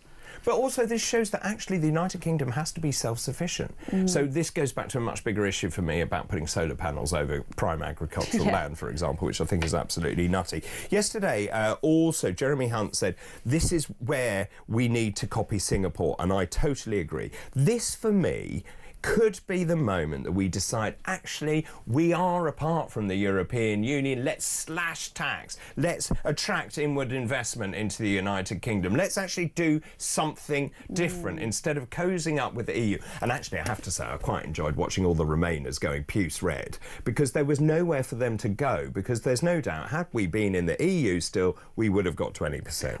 Well, I mean, it hasn't stopped them from trying to assert that this was all to do with the, you know, Churchillian leadership of Keir Rodney Starmer. You know, I know. This was all his doing. When I think you just know perfectly well that if we were still in the EU, I know, I love that his middle name is Rodney, but if we were in the EU, obviously Britain would not have been given some kind of preferential arrangement here. Obviously not. And to be fair, you know, the EU is a protectionist bloc. It does have that. It's had the common external tariff for a long time. So, you know, in some ways, well, not fair enough. I mean, I just tend to think that trade wars, there's no winners really. Maybe a few industries benefit, but overall, the general public, the consumer, is much poorer. Yeah. I would agree. Let me know your thoughts, please, on tariffs this morning, and also what we should do in response to the tariffs being levied. Lots of you getting in touch about this. Just in terms of why we got a 10% tariff as opposed to something else. We were talking about net zero just now. Mad Ed is up to his usual games.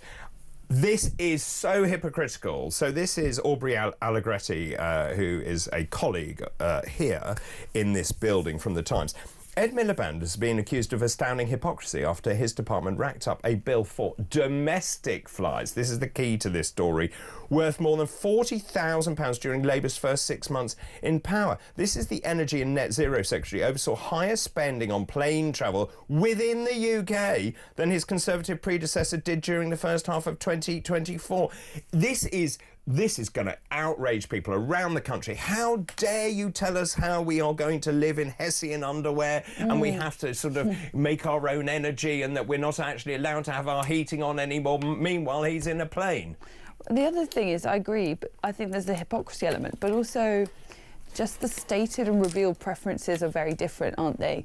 Ed Miliband is always on TV telling us that, you know, Extinction Rebellion are onto something and that the planet has you know, we've got like a few years tops to resolve this. But if you actually thought that was true, perhaps you wouldn't go around using domestic flights all the time. And that the annual farce of COP, the COP conferences, which the last COP conference, which was, I guess that was quite recent, wasn't it, like a month or two ago, maybe? It was. But they basically had to deforest a large section of the Amazon, I think, to build a road so that they could reach the conference. Again, these are not the actions of people who are sincerely committed to improving the environment and bringing down our global emissions. Now, I'm not saying that Ed Miliband doesn't actually believe the things that he said, but I'm not sure if he believes things to the hyperbolic level that he often lectures us about, if he is still taking domestic flights on such a regular basis. Or perhaps they think that the emissions that they produce don't count. It's only ordinary people's emissions that do. Yes, it's fairy dust for them. Yeah. So in September, he went to New York and the UN General Assembly. They've been to Vienna, Paris and Norway. Wait for this. He, of course, keeps telling us we can't fly. You've got to cut back. You're not allowed to go to Magaluf or to Ibiza or wherever you want to go to. One of the trips was, wait for this, to the Department for Energy Security and Net Zero's second headquarters, Great British Energy. So if you've got this sitting up there, they're going to fly back and forward, aren't they? Yeah, God, I hadn't thought of that. I've forgotten where the base of Great British Energy is now.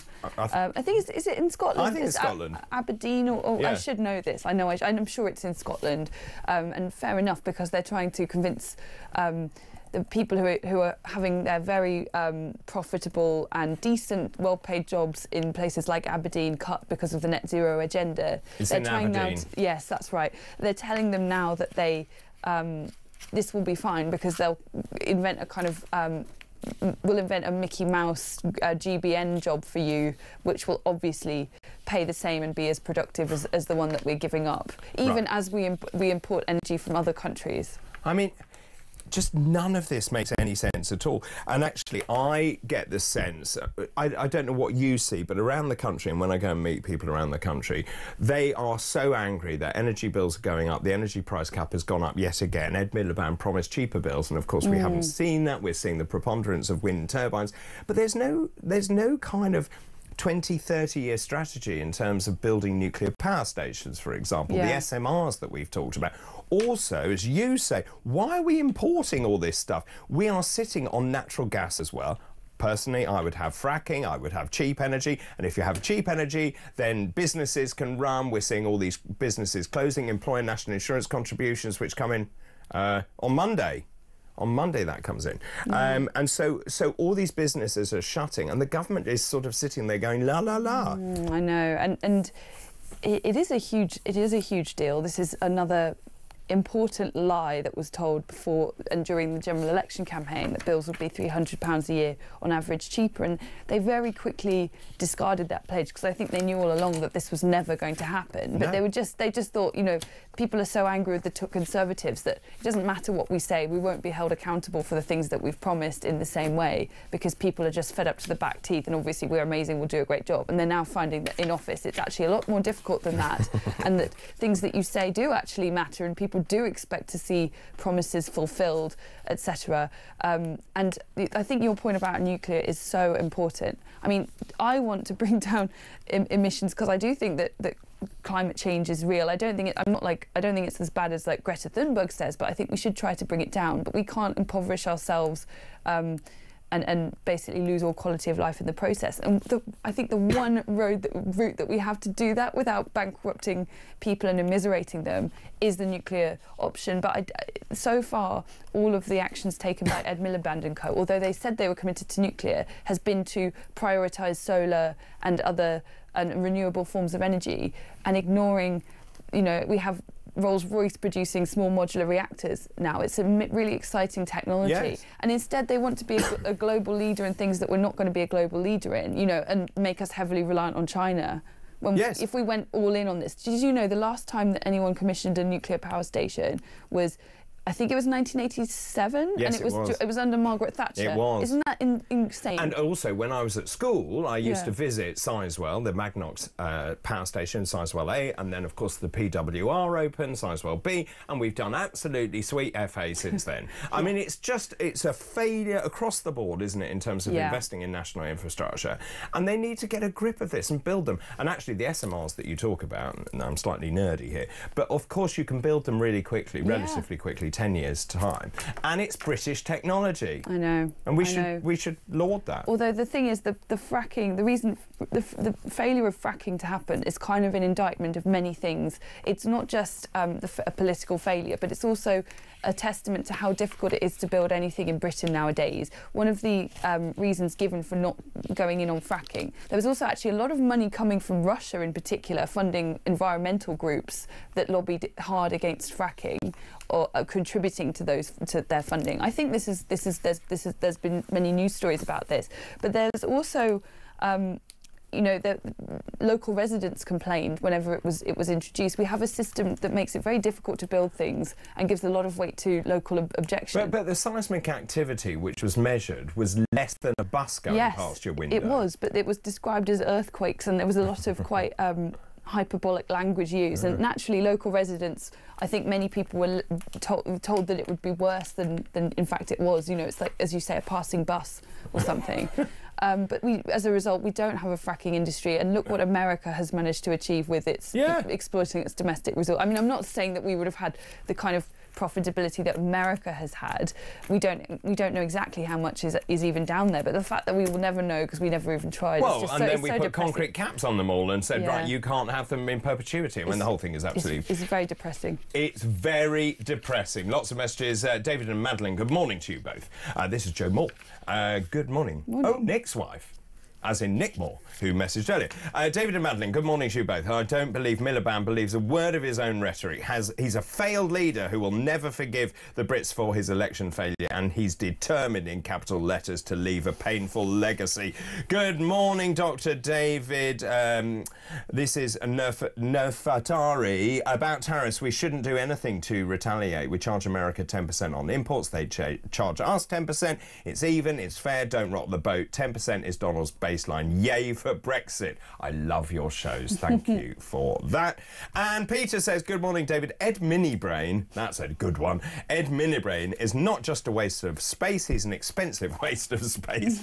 But then he's in good company. The whole lot of them are lying, hypocritical wastes of space. Peter, I get your point. We'll continue with all of this morning's top stories after this break. Don't go anywhere. Good morning, this is Talk.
anything that's state-backed is obviously an advantage for a dental business. You're guaranteed a pot of money if you perform these UDAs. But unfortunately, these targets and the regulatory system around these targets is just getting too overwhelming for most dentists, hence why they're leaving the system. And because these targets, like any kind of health professional will tell you, is that it kind of forces you to see the patient in a more dehumanized way, as a means to an end to fulfilling your target rather than an end in themselves.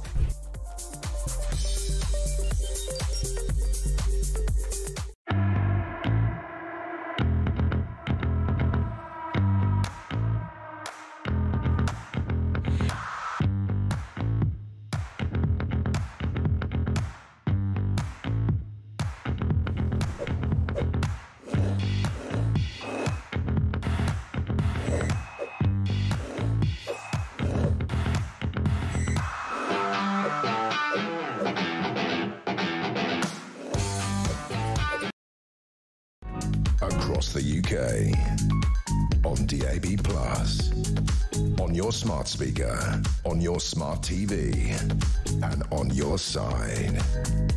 This is Talk. Welcome back. This is Talk. David Grimsby says, good morning, David and Madeline. The Prime Minister is eroding our church, our schools, our hospitals, our teeth, our beliefs, our thoughts, our speech, our way of life, our freedoms, our will to live. He's trying to take everything we hold dear. Someone must stop this madness. We're waiting for that shining knight to rise up and take control. Pity we have to wait 4 years. Great show as always. That's David Grimsby. Thank you for that. Hi, David. Great show. This is Terry Cox in Scunthorpe. Good morning. Good morning. I bet the school that wants to cancel Easter still has the school holidays for Easter. Oh, yeah. Good point. David, if schools want to cancel our Christian culture, they need to cancel the teachers' Easter holidays. Oh, I like it. I like kind it. of his jib. Yeah, Mick. Hit them where it hurts. That's Mick in Wallington, yeah. And no Easter, no holiday. Right, and then one more. Tony Gannon says, hello, the stench of corruption around the monarchy is not a good look for the UK. Interesting comment. Keep all of those coming in, please. Also, just in terms of the tariffs, I know it's really difficult to answer, but what should we do as a result of the tariffs imposed by Donald Trump? Could this actually be great for the United Kingdom, actually? I think if we play our cards cleverly, it could be. It could be, but will it with this lot in charge? Well, that's the point. Yes. Isn't it? Yeah, yeah. And what do you think? I think not. No. I think not. No, I don't. I think that actually the instinct for Starmer and co will be to align more with the EU. I think that they see our future in, you know, rejoining the customs union or this sort of thing. I don't think that their heart is instinctively with free trade, much as 100%. They say. I mean, also, and we're going to talk about this a little later on, but actually the calls now to form a European army, of course, even though the United States has reaffirmed its commitment to NATO, they're now saying, well, hang on, we need to have a European army. Isn't this creep back into the sort of the EU's orbit? What I find interesting also is that there are so many in the Labour Party, the Lib Dems, and whenever they talk about the EU in Parliament, you know, and I hear them do this, and they say, our friends in Europe, and I agree, we do have many friends. Of course we have friends in Europe, but I noticed that when it's time for Britain to contribute to a sort of European-wide defence project, the support of Ukraine, etc., or potentially contributing money towards the European army, which I don't think we should do. But anyway, they're all for you know, coming to Britain and demanding us to give, and we often do our bit. Basically, we have not abdicated our responsibilities in European defence, not as much as some countries have. But you notice that when it's then time, they never, as a result of this, decide that they will, you know, drop their the campaign to regain control of our fisheries, for example. You know, there's never a quid pro quo. It's always just a demand, and it's we never see that reciprocated in warmer relations with Britain. No, because they're furious that we left. They're still furious that we left. Exactly. And also, we did start to hear the French saying, well, maybe, actually, we need to start picking up people and taking them back to France. Oh, really? Well, boy, thanks for that. Thanks, Emmanuel. Well, better late than never, yeah. Well, exactly. More joy in heaven over one sinner who repenteth and all that. Oh, very good. Yeah. That's very impressive. Yeah. 500 million well, quid. It's coming up to Good Friday, isn't it? We've got to be. I'm doing Lent. Are you? Yeah. I've given up alcohol. It's awful. How's that going? I hate it. It sucks. I mean, you can actually, many don't realise this, but Sundays are not part of Lent. They're officially not counted as Lent. If you did Sundays, it would be 46 days of Lent, I think, whereas it's 40 days of Lent. But people don't realise this, so it's not been complete hair-shirtism for me. So you're telling me on a Sunday, tomorrow, you'll be in the boozer? If I wanted to be, I haven't decided if I will or not, but Of course you will. I may well. I mean, yeah, but at least a couple of glasses with lunch to make it a bit easier. Yes. But it's not as bad as people think it needs to be in terms of what, obviously if you want to do 46-day Lent, then, fill your boots, but you don't have to according to the Church's own, Church of England. And then how do you behave after Lent is over? Well, you tend to, Easter Sunday is your time of great celebration. Yes, a lot of chocolate. The resurrection, and yes, chocolate, that too. And then I suppose after that, I mean, I go to church regularly. I really like the kind of the ancient religious calendar. We've kind of lost touch with it. I love the fact that Lent you have your period of abstinence, but it is offset with some joy. There are some feast days that land during Lent, like St Patrick's Day, for example, and you've got Sundays as well. So it's not. So St Patrick's Day, are you allowed to drink on St Patrick's Day? I think so. It is a proper feast day. There's a couple during Lent. Oh, I'm being told by Tommy you are. Yeah, I think so. How many feast days are there? I think there's like 3 official ones. I think if you look for it, you can find more feast days. There's always a saint whose day it is, and you could be like, well, I really love Robert of Chichester. Yeah, well, of course, who whatever.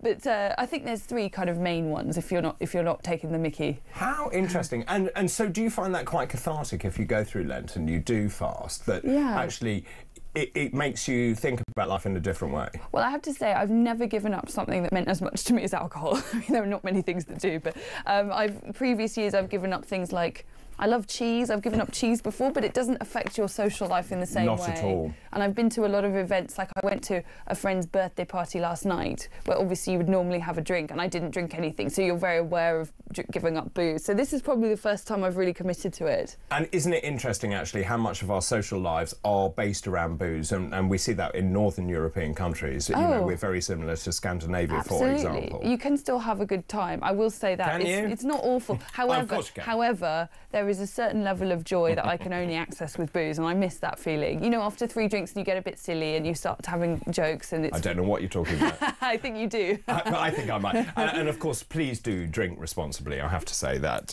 Should we just talk about Angela Rayner? Yes. Angela Rayner has been forced to intervene in Birmingham, this bin strike misery. A union boss accused her of standing by whilst the crisis unfolded. This is Jim McMahon. The local government minister is now being sent to the city to confront Birmingham City Council's chief. The amount of rubbish that has piled up is absolutely off the scale. So I was just looking at this. 2.8 million wheelie bins have been uncollected. There are 13.8 million bags of rubbish. Oh my God. Stinking. Rats the size of sort of donkeys. Yeah. Sort of prowling Birmingham. I mean, the problem is here that also I can't help thinking that the Labour government got into power, they gave all the union chums pay rises, and they thought that was the end of any industrial dispute, and of course that is not the case, is it, across the board? The Birmingham in particular is interesting because the thing that well, there was a lot of terrible management of that council, including an IT project that they overspent by £80 million. So they have managed this council appallingly badly. However, the thing that really did it for them was the resolution of an equal pay dispute a couple of years ago, in which it was determined that retrospectively, I think that there were a range of jobs that were predominantly done by women, and it was deemed that they were of equal value to, say, being ironically a rubbish collector or something, or a bin man. Basically, they had to make an enormous payout to women, I think, for historic legacy, what they viewed as work of equal value, but it was obviously very different work. Now, I think in some cases that might be fair, but many of these jobs, you know, they're not exactly closed. You can become. It's just that fewer women perhaps want to be a bin man, for example, or a bin woman in this case. But this is what was really done for this council, and I wonder if this similar kind of, once you've had one of these resolutions, could there be other councils that will now be embroiled in it? You know, could this just be the foretaste of things to come? And I just don't like the idea also of declaring retroactively that something was unfair and then having to stump up hundreds of millions of pounds. Which comes from taxpayers. Which obviously the taxpayer is the one that suffers. Absolutely. Let's break now. I've got loads of other stories I want to get through as well, but time is pressing. Keep all your messages coming in, please, about the tariffs, what you would do, what advice you'd give to Keir Starmer, also your thoughts really on the celebration of Easter. Are we erasing Easter from our Christian calendar? This is based on the story we talked about earlier, where a school has pretty much cancelled Easter. There are going to be no formal recognition ceremonies of Easter itself. Instead, so no Easter bonnets, no Easter parade, no. Instead, you can have a class where you can actually make some Easter things. This is a predominantly Christian country. What are we doing to the United Kingdom? Your thoughts, please. 0344 499 1000. This is Talk.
Across the UK, on DAB+, on your smart speaker, on your smart TV, and on your side.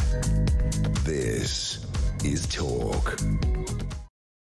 This is Talk, 7:38 now, Saturday, April the 5th. I'm joined by Madeline Grant, columnist and parliamentary sketch writer, who's been telling me all the secrets of Lent and how you can actually drink during Lent. This is the best thing I've learnt all day. No, you can't drink during Lent, but Sundays are not counted as part of Lent. Does that make sense? Yes, I understood that, but it is still part of... Well, I mean, it's not part of Lent, but it's in the period of Lent. Yeah, it's in the period of Lent, yes, absolutely. But you see, I just need to know that. Sundays are mini feast of the resurrection, you see. Sundays are mini feast of the resurrection, yes. And then I'm liking all the little saints, so you can then find a saint. You can. I'm not saying you should. No. Right. Keep all your messages coming in, please, about Easter, the school that's cancelled it. Let's talk about this, because this is a major problem for this country. Millions of sick notes are being doled out without patients actually seeing a GP or a nurse in person. This is according to a government study. And the report reveals that 56% of applicants are given the sick note after a chat on the phone, applying online, or following a virtual consultation. Now, let's just talk about this, because do you remember they turned from sick notes into fit notes? 11 million fit notes, which assess an individual's ability to work, were issued in England in the 12 months to June last year. 6.1 million were handed out without seeing a GP or a nurse in person. This is disgraceful. I can't believe it, because obviously this then makes those successful applicants, you know, eligible for an awful lot of taxpayer money. Yeah. But it's wild to me because there are many types of quite everyday medication that you cannot get unless you've had a face-to-face consultation.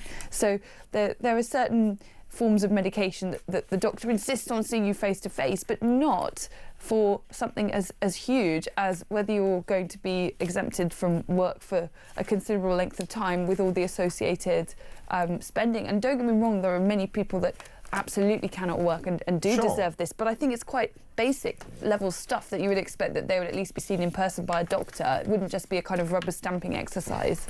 So health workers have freely admitted to researchers they dole them out when it wasn't medically justified without challenging patients, saying they're often afraid of a backlash. And I know what they mean. So the patient comes in, let's say it is in person, the patient comes in demanding a sick note. If you then push back and say you don't need one, then of course they react very badly to that. Yeah. But also, one of the other things, and I've heard this from my colleagues, my medical colleagues, saying it takes 2 minutes to sign a sick note and 20 minutes to explain to someone why they shouldn't have a sick note. Oh, yeah. The incentives are completely whacked, aren't they? Yeah. And then also, you then have to say, well, hang on a minute, is this really the job of the GP? I'm not sure it is. Yeah, exactly. They're on the hook for making enormous decisions about taxpayer funding, and GPs are seeing, you know, scores of patients every single day. Often a consultation will be 5-10 minutes max. You know, they've got a lot going on. But then I also worry what happens if we create an extra layer of bureaucracy to look at this. What if that simply adds another layer of bureaucracy? Well, it's the same. Yeah, I don't know. Well, we talked about this yesterday. Also, the numbers of young people not in education, employment or training who are too stressed, who've got mental health problems, who've never worked. So it was an extraordinary figure, the numbers that have never had a job. And of course that goes back to bad parenting. I think it's also many generations never having a job, so the kids have got nothing to look up to. Also, I think COVID has a lot to do with this, because I think you're going to be more anxious about growing up is a process with various milestones, and you meet your first ever job, your first time you drive, you have a girlfriend or a boyfriend, that kind of thing. But if you've had a lot of your milestones have just been arbitrarily taken away from you, you haven't advanced the level of being able to do the next thing. You know, we deprived lots of young people of all these amazing opportunities to learn and grow, and now we're wondering what's going on with with the sick note culture. It's not as if they weren't warned about this at the time, you know. I agree. And of course, when you speak to some of these young people, they just lack any kind of sense of self, so they're frightened of everything. And also, if you've never worked in that kind of collegiate environment, and that is also true of the work environment, so you're seeing young people who've never worked in an office, who don't understand what it's like to actually talk to people. You're in a silo at home. This is not good for your mental health. There's been a real trend where younger people are less likely to have a Saturday job or kind of part-time job that they do when they're 16, 17. When I was at school, a lot of people did a paper round, for example. What did you do? I did a bit of tennis coaching. But I didn't have a proper Saturday job when I was at school, because I was sort of hot-housed and I played a lot of sports, so that took up my Saturdays every weekend, and then I had to do my homework.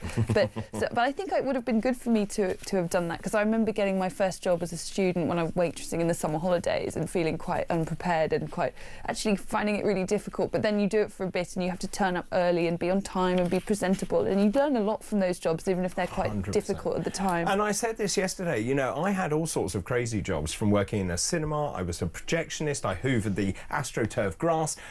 What else did I do? I was a strawberry picker, I mended tractors. I pretty much did it. But what it does prove to you is working in that collegiate structure, but also turning up for work. And actually, there's something rather lovely about being paid at the end of it. Getting your paychecks. I have 3 nephews, and they're in their teens now.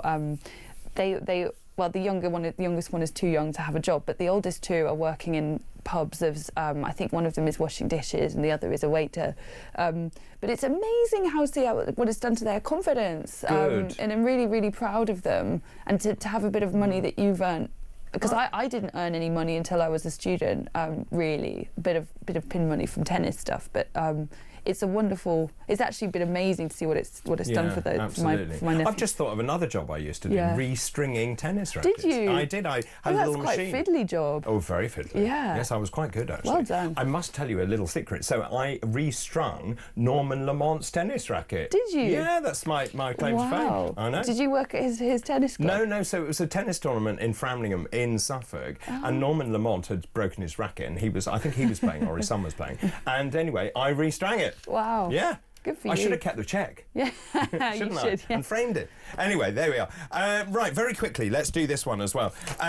Britons have been urged to stop mowing your lawn, apparently, to boost butterfly numbers, which are in long-term decline. Yes, conservation experts are urging homeowners not to mow your lawn over the coming months because the butterflies are being wiped out.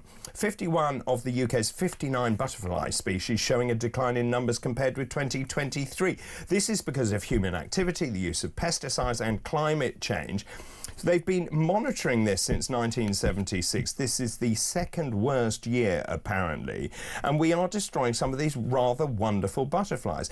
Now, I used to collect butterflies, I can't say that. Small tortoiseshell, the chalk-hill blue, I did, it was a thing. Did you? Yeah, it was amazing. Well, so I used to have a UV light in the garden, and I would then collect butterflies. Oh, that's lovely. So that's how I end up knowing quite a lot about butterflies. Where did you grow up? Where did you do this? This in Suffolk. Oh, how lovely. Yeah, in the middle of nowhere. Anyway, beautiful. Yes, beautiful. It was. And so it's better than a Game Boy.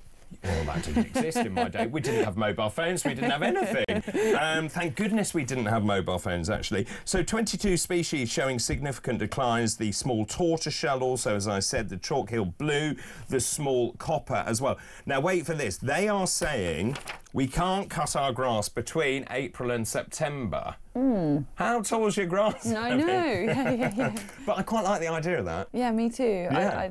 I really like this. I live in London, but my partner lives out in the countryside, and it's really exciting when you can cultivate the biodiversity if you have a garden. Like, I saw my first hedgehog, and I grew up in Warwickshire. You've never seen a hedgehog? No, I grew up in Warwickshire, but there were no hedgehogs around, not that I ever saw. Oh. I did grow up in the countryside, but I think maybe there was a period where there were also a lot of badgers around where I live, and badgers are the #1 predator for hedgehogs, I think. It's pretty harrowing, actually. Yeah, they make a horrible noise when they're killed. I've heard a hedgehog being killed, but I've never had seen one until recently. It was such a thrill to see a hedgehog in the garden. They're really cute, actually. Yeah, because we put hedgehog boxes out and trying to feed and encourage them. So do you know, when I was growing up, just going back to the tennis thing, hedgehogs also get caught in tennis nets. So you know, do they? Yeah, so you have to be really careful, and that's why, you know, the stringer nets, or the back of the court, you have to hold them up or tie them up at the end of the day, because the hedgehogs get caught up in them. So I used to spend hours cutting hedgehogs out of tennis nets. Oh my goodness. Honestly, I've done it all. Good for you. Well, it's lovely, actually, and I rather like hedgehogs, and I took one to the vet, actually, because it had hurt its foot. Oh, that is very sweet. Yeah, it was a long time ago. Oh, cute. You're a softie. A big softie, that's right. Madeline, thanks for the moment. Keep all your messages coming in, please. Lots more still to come on the show. After the show, I'm going to be... after the break, I think I'm skipping ahead. After the break, I'm going to be talking about all the latest sport with Nick Ellerby, and obviously we will be talking about the Grand National. Is it duffel coat I want to put a bet on? I think it might be. Yeah. This is Talk.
Mr. Big from 7-7, Haroon Aswat, aged 50, suffering from some mental health problems, apparently, is okay to be released back onto the streets of our country, even though he's actually got something called schizoaffective disorder. I don't care about this person's poor mental health issues. I want at the very least to see him rot in a very unpleasant cell until his last miserable breath. And unless you have an extreme zero tolerance policy about this, we're going to see more and more terrorist attacks.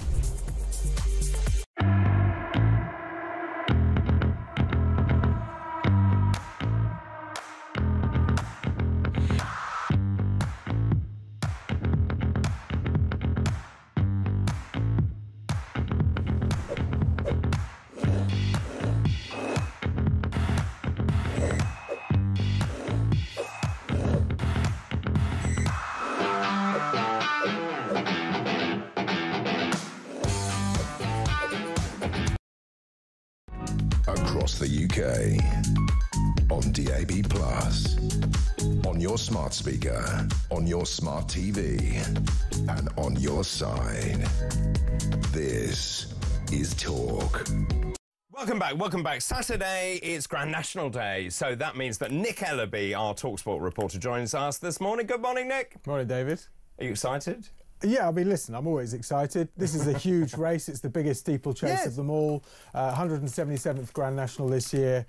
Just a reminder, 34 runners. It's down from 40 because of some safety changes. There have been a number of safety changes. So they lowered the fences, didn't they? Well, they've lowered the first fence, which is an attempt to kind of get the horses just to approach that not quite as quickly. They've also brought the start time forward, so from 5:15 to 4 p.m, and that's so the grass doesn't dry out too much, which means if it's softer, it should be slightly slower going.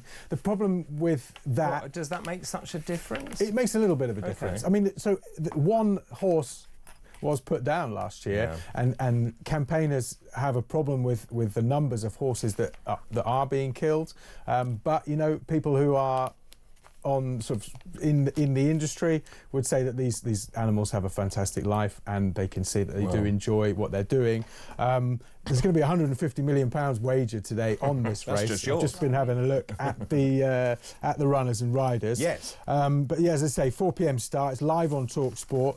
You know, this is a race which attracts people from outside of the sort of horse racing fraternity. You know, I don't like betting, but I'm having a look at the moment at Nick Rocket just because of the name, and that's what people do. Hang on a minute, which one? Nick Rocket, number 3 stars, 28 rock to 1. solid. An outside chance. The favourite is I Am Maximus, which won last year easily. That's 6 to 1. Rachel Blackmore, the only woman winner of the Grand National, rides Manila Indo. That's at 22 to 1. I was having a look at maybe some sort of more of the Natalie dressed riders for you, David. Natalie dressed. I quite like Dufflecoat. Well, look, I was going to say it matches with your shirt today. Dufflecoat 50 to 1. There's nothing to like a Dufflecoat. Well, it's the same colours, blue and white. Yeah, exactly. Dufflecoats aren't blue. They could be any colour. They can be any colour. No, but that's the colours. Oh, I see what you're saying. Oh, Dufflecoat. I don't have colours in this The paper. jockey Danny Gilligan will be wearing blue and white, which is the best match for your shirt. Very good, yeah. But I also thought some of the sort of more colourful ones. Royal Pagal, 80 to 1. Probably not going to win, but lovely pink. Yeah, but imagine if it did. Pink and lime green colours for you. Oh, I want the one with the colours. If you're into football, Sir Alex Ferguson's partly owned horse. Oh, I've got colours now. Hitman is also going as well. So Madeline, would you bet according to the name, the form, or the colour of their outfit? Honestly, what I'm not very good at. I've never really do very well in gambling, but the few times I have won has just been by going down and picking about number 5 or number 6. I find it's never the one that 5 or 6. It's never the odds on. No, I mean in order of in order of probability. So the one that they say is odds on, I always find almost never wins. I know that doesn't make any mathematical sense, and I'm sure it's not true. But I find you have a lot of luck by going for 4, 5, 6. Not a complete randomer, but not a. What do you think? I mean, I don't gamble. So really? No, but you would. Because you're always down. So yeah. Do you not gamble on this one? It's the only event. No, maybe the boat race. I might put a £5 on Nick Rocket. Well, I think just because it's got the same name. The thing about gambling, I know it can be very, dangerous if taken to extremes. But for me, I like going to a casino every so often. I don't go too often, but you have to go and accept that going to a casino. Sometimes, yeah. I mean, it's one of the few places, for example, in town that is going to be open late, because a lot of pubs shut at 10 o'clock. I mean, it's London is a joke now. Are we going back to drinking again? Yeah. No, but I don't go often. But for me, it's like money that you pay to go to the cinema or to the theatre if you enjoy it. It shouldn't. But obviously, for some people, it takes over their life and it becomes a huge problem. It doesn't necessarily have to be. Nothing against it. Yeah. Just personally, I don't need another vice. I'm not. I'm now looking at the outfits. I think duffel coat. You're right. That's quite a good outfit. Yeah. Ida's boy's quite a nice outfit, which is got yellow sleeves, a yellow star, and a purple sort of. Oh, there you go. Yeah, 100 to 1 though. Yeah. So real outsider, Yeah, but you get a lot of return on your money if it comes home. Yeah, and you do well. And this is it. And this is what people are going to be doing up and down the country, looking at the names, looking at the colours, maybe just having a flutter. And as Madeline says, it's a bit of fun. I think my mum's normally really good at this. She just picks one and it normally wins. Oh, good. Yeah, it's based on absolutely nothing, but it's just beginner's luck, I think. We have a family sweepstake, which my cousin will probably be sorting out right as we speak. So we usually get a couple of horses each. Oh, yeah. Nice. Sorry, we've run on. Let's talk about England women very quickly. Did very well. Yeah, good preparation for the Euros defence. We beat Belgium 5-0 at Wembley. A lot of different scorers, 5 different scorers actually for England. So good news ahead of Serena Wigman's team defending the Euros this summer. In Switzerland, we've got a very difficult group, but that sends a message to the other European competition. And lots of Premier League games live on talkSPORT today. It starts with the lunchtime kick-off. Everton versus Arsenal. Yeah. You've got Mikel Arteta, Arsenal boss, going back to his old club Everton, saying goodbye to Goodison Park, which is the last season of that historic old ground this year. And also his old boss, David Moyes, is in charge of Everton, so that'll be a nice meeting. That's live on talkSPORT at midday. And we've got a talkSPORT 2 exclusive, West Ham versus Bournemouth. Bournemouth still going for the European places.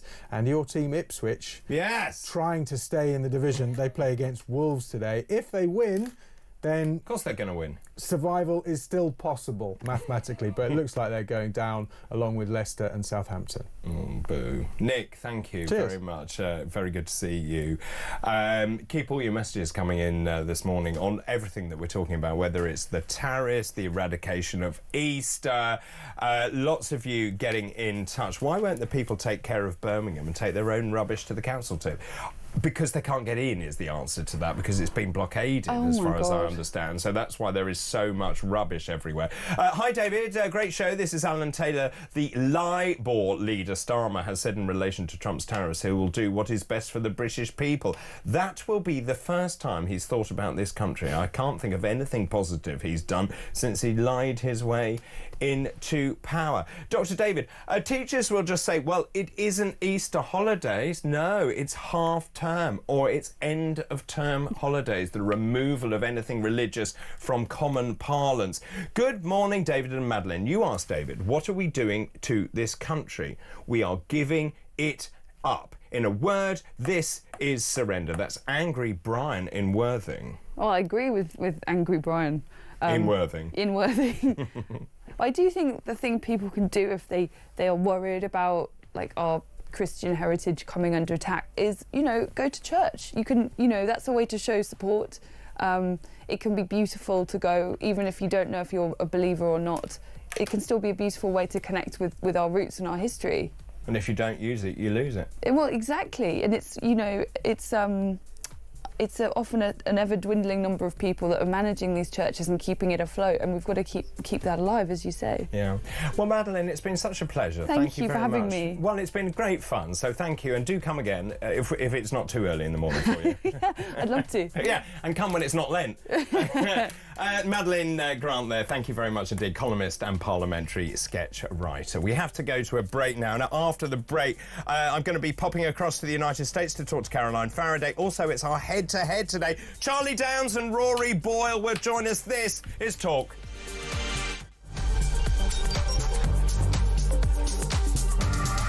How much, ladies and gentlemen, are fish and chips where you come from? We'll go to Jason in Crewe.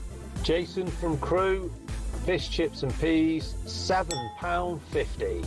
the best chippy in England. Janice in Leeds, go. Regarding fish and chips in Leeds, it's between £9.50 and £12.75. Whitby, how much is fish and chips? 3 of us, fish chips, peas, I think one of us curry sauce, 3 cans of pop, just short of 70 quid. £70? That's 23 quid a head, man. Even my maths does that. Very quickly, a voice note. Campbell in Scotland, go. Up here in Banff in the northeast of Scotland, we can get a fillet and a half of haddock with a regular chips for £8 and 10 pence, and it's by far and away one of the best chippies I've ever had. Kenneth in Surrey, fish and chips, go. Fish and chips in Ascot, about half a mile from where you used to live, will cost you £12 and 60 pence. Great show. Keep up the good work. That's why I moved, because you were living there. When was the last time you had fish and chips? Couple of weeks ago. How much? Where'd you get it from? I think it was about 40 quid. It was in the Ivy. Honestly, you really are. For any of you who think he's a man of the people, I nearly said you're a... Give it real.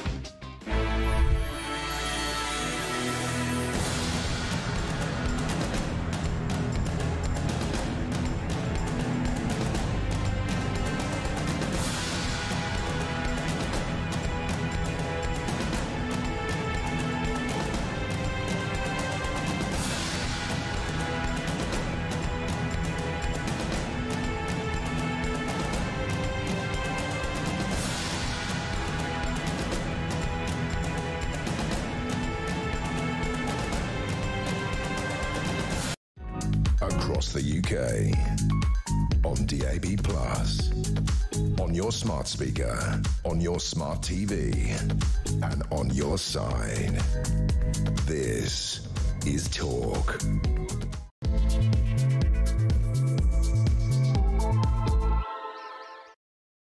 Hello, a very good morning to you. 8 o'clock already on Saturday, April the 5th. The sun is shining. It's Grand National Day. Thank you for your company this morning. I have great news for you, as you would expect, because it is Weekend Breakfast. It's International Pillow Fight Day today. That's right. It's a unique event celebrated around the world where people gather in cities to participate in friendly pillow fights. The aim is to provide fun and stress relief whilst bringing communities together by whacking them with a pillow.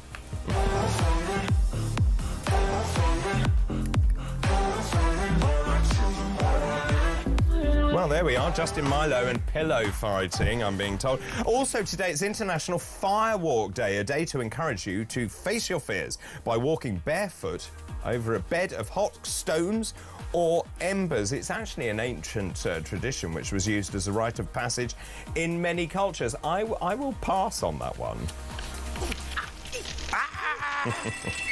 Pew, pew, Barney McGrew, Cuthbert, Dibble, Grub. Oh, that's Trumpton, isn't it? Yeah. It's also Bell-Bottom Day today, a day celebrating the 1970s fashion trend, excuse me, also known as flares. They're a type of trouser which are wider from the knees to the ankles, resembling the shape of a bell. I'm feeling her bass strings, go back, go down, well, bottoms up. We've got a track for every occasion there. Right, let's move on to this hour's Fascinating Facts. Today's Fascinating Facts. So, some new ones for you this hour. On this day in 1964, automatic driverless trains began operating on the London Underground. On this day in 1976, Harold Wilson resigned as Prime Minister and was succeeded by James Callaghan. And on this day in 1982... Was this really 1982? A British task force set sail from Southampton to recapture the Falkland Islands after the invasion by Argentina. And those are this hour's Fascinating Facts. Weekend mornings, we're taking flight. With David Bull, everything feels right. Weekend breakfast, shining like the sun. Good morning, good morning, good morning. It's Tariff Day once again, pretty much all over the papers this morning. This is the Times front page this morning. China joins the trade war with tariffs for Trump. 34% China has levied on the United States in a sort of bout of reciprocality, I think you can say there. The Guardian has the same story. China hits back at Trump tariffs as markets plunge. I mean, they make amazing graphs because they pretty much plunged across the board in every market, in every nation. The Eye talks about crisis talks to safeguard the UK amidst fears of global recession. The question is, how does Keir Starmer play this? And actually, I think there's an opportunity here for the United Kingdom to decide the best way to go forward, and it could give us a competitive advantage over Europe. So I would suggest that actually they need to think very carefully about what they do. They have said they're going to talk to businesses to decide which goods they should impose tariffs on. I don't think that's the right way to go about this, but there again, I'm not the Prime Minister. Madeleine Grant was with me today as well. We were talking about Lent and Christianity. There's another big story about Easter being eroded. It's now meant to be to encourage diversity, that we're actually going to get rid of Easter festivals. We're a Christian country, a predominantly Christian country still. And Madeleine said the way to save churches and Easter and religious festivals is actually to go to church. This is Sue. Good morning, Sue. David, Madeleine is absolutely right. Go to church if you want to save your country. I'm a cultural Christian and I will go to church to support my culture and country. What a great campaign this should be. Shout it out from the steepletops. Go to church, people of Britain. I have to say that Christmas is not complete without going to church, I would say, and Easter and all of those things. And as I say, if you don't use it, you lose it. Steve, good morning, Doc. This is Steve in Cambridge. Brilliant show as usual. Thank you very much for that. Tell Madeleine I have a family of 12 hedgehogs in my garden. Oh, they carry disease, by the way. Don't pick them up and cuddle them. David, great show. This one says, thank you. This is about... I think I may have done this, but I'll say it again. The Labour leader Starmer has said in relation to Trump's tariffs, he'll do what is best for the British people. That will be the first time he has thought and done that. This is quite interesting. Paul in Fife. Why are we the only country in Europe that gives illegal migrants everything for free? France, Italy, Spain, Sweden, Denmark, etc. must all be in contravention of the ECHR, surely. But then again, there is nothing in the ECHR that says a country must welcome all illegals and give them everything for free. The whole thing is utterly bonkers. Paul in Fife, thank you for that. Let's talk more about tariffs, though. It's time for Transatlantic Talk. Transatlantic Talk with Caroline Faraday. Yeehaw, Caroline Faraday, how are you? Yeehaw, yeah, another quiet, inconsequential week out of America.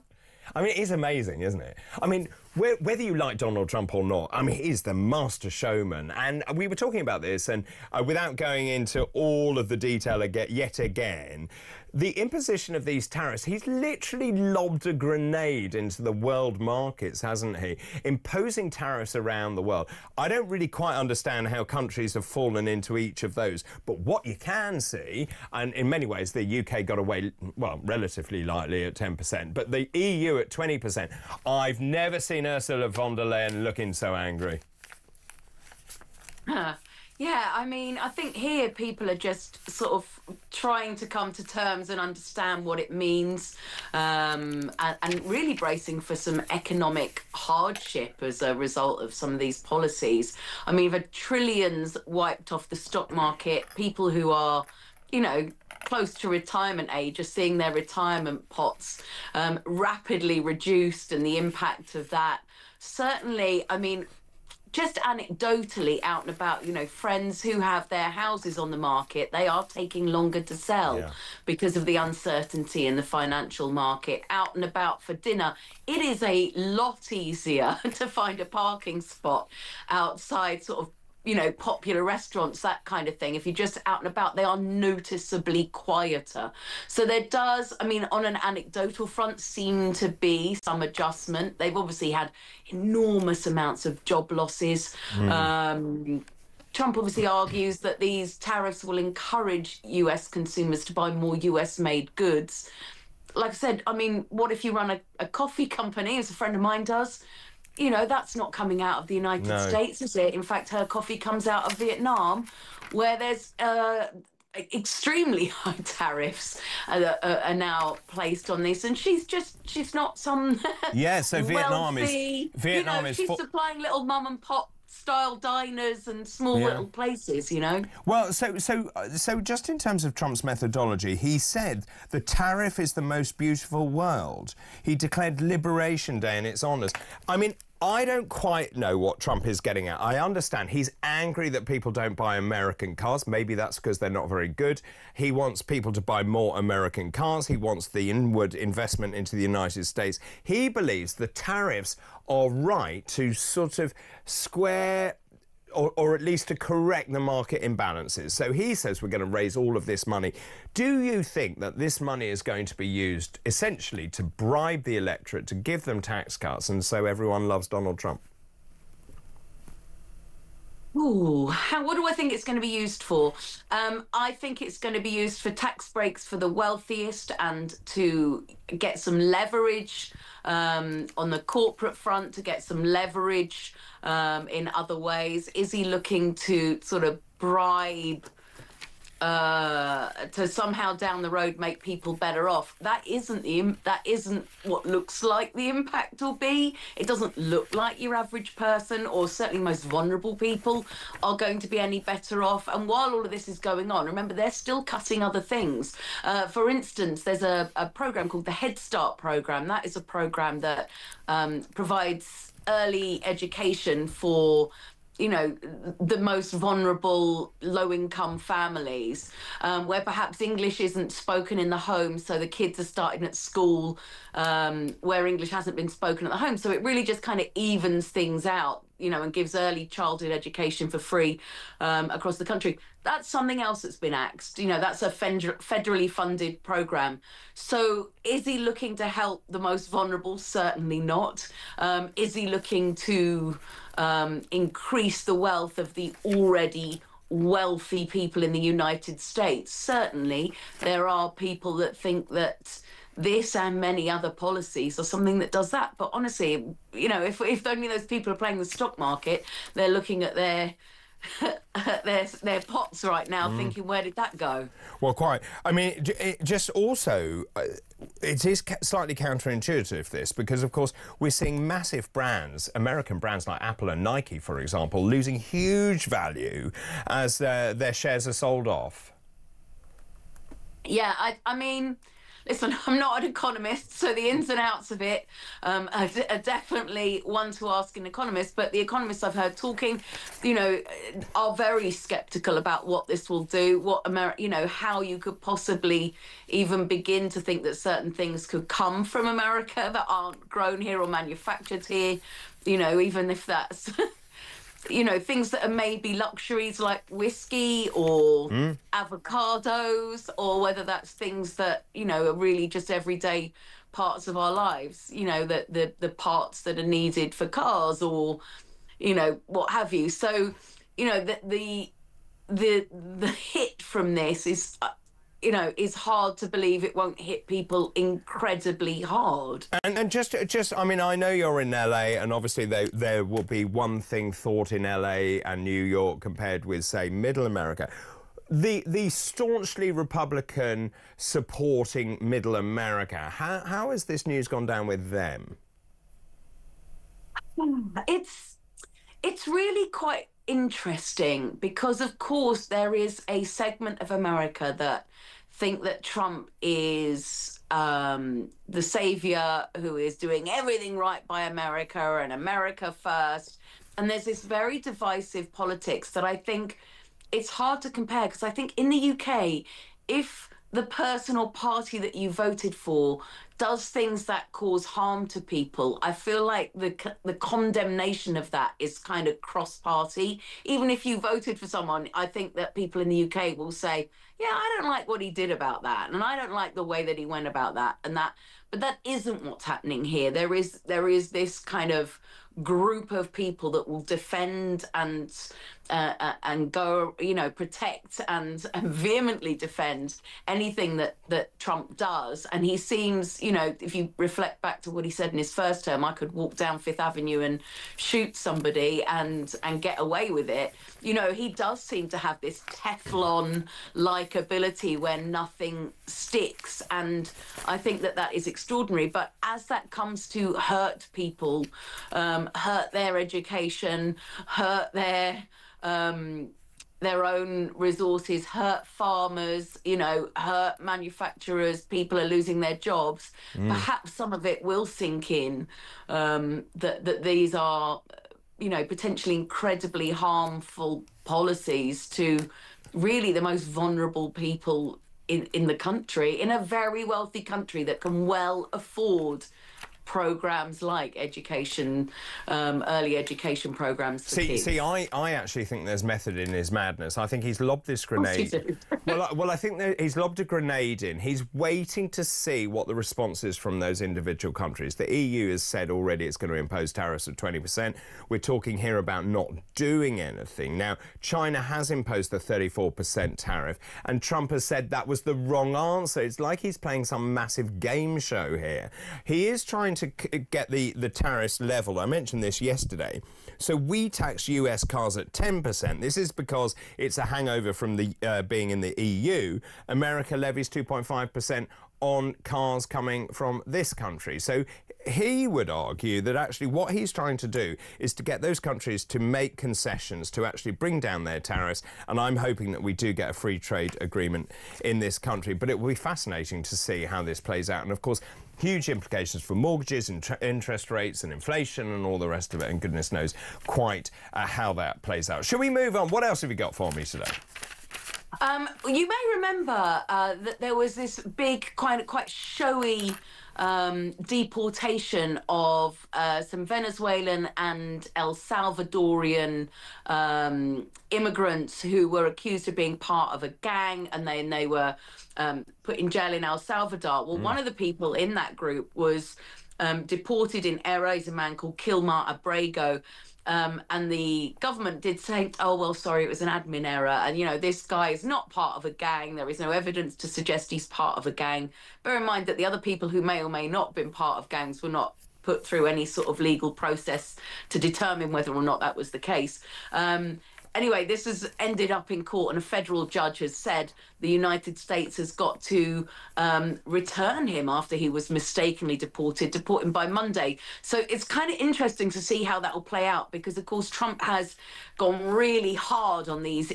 You know, I'm going to be really tough on immigration. That was a really big part of his electioneering was this immigration. I mean, tough on it, and he made like quite a big show, and it was televised. These people being deported, all in chains and put in jail, and this person, this man was sort of, you know, he's entitled to remain in the country, has a family, and they've asked him to be returned to the family. So who will win in this struggle? Will it be the courts and the judiciary that, you know, or will it be that the government will just totally ignore them? And then what? Because what happens if you don't care what the courts say?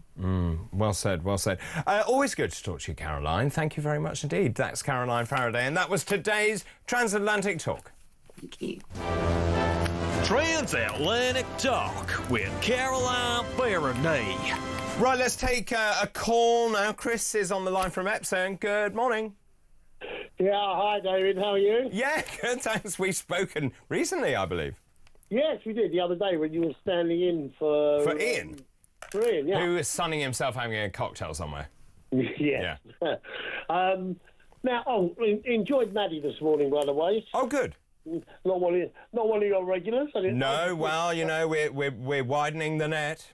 Yeah, it's a brunette, not a blonde even. Okay. Right, now... First of all, I've got to bring you up to date. That headmistress in Hampshire has had to row back. Oh, right, go on. She's rowed back. It's back on again. Easter's back on. Oh, good. But still, it's not the point, though, is it? So. It's not the point. What was going through her head? Well, she's obviously one of these wet, liberal, lefty, Guardian-reading monsters that are ruining the country. You know, she lives, you know, in a prosperous area of Hampshire. I don't think she's got many illegal immigrants or migrants living there. You know, it's ridiculous, absolutely ridiculous. And the thing is that we should be showing anybody that's coming to this country, we should be showing them what we celebrate and what built this country. I agree. agree. Made this country great. What made them want to come here, because it's better than the crap they left behind. But there you go. Tariffs. Oh, yes. Trump, right? Yes. I actually agree with you. I think sitting down and waiting is the right thing to do. John Reynolds needs to be wheeled in, which Starmer seems to have done, because Reynolds came out, we've got to do reciprocal tariffs. And no, that's the wrong thing to do. Correct.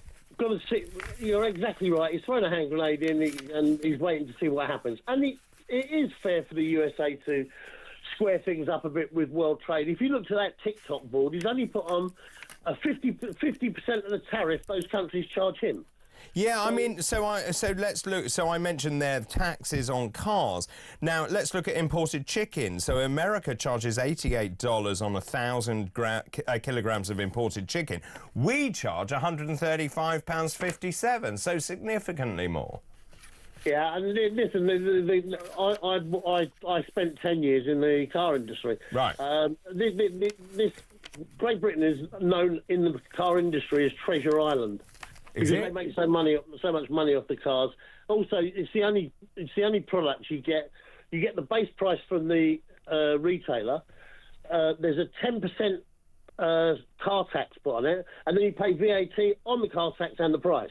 So the government's getting around 37% of every new car price. So, wow, I didn't know that. Yeah, it's the only thing that attracts this extra 10%. Now, the thing is, everybody's worried, you know, the markets have done this, there's trillions of dollars being... That's rubbish, absolute rubbish. If you take... It's happened, but it's not for the reason of the tariffs. What's happened is that people like Gates, BlackRock and Soros that saw this coming, and don't forget, for some reason, Gates and BlackRock, Larry Fink, managed to get a 3-hour sit-down with Trump on the morning of his inauguration. Yep. Now, they cost billions of dollars, and them and the market makers have moved the market. And don't forget, the city of London or New York makes money on trades. Yeah. So whether it goes up or goes down, that's how they make money. They love volatility. They talk about, we want peace in the market. No, the manufacturers want peace in the market. The traders love this. They're making a fortune. Of course. And I reckon by middle of next week, prices will be back pretty much to where they were.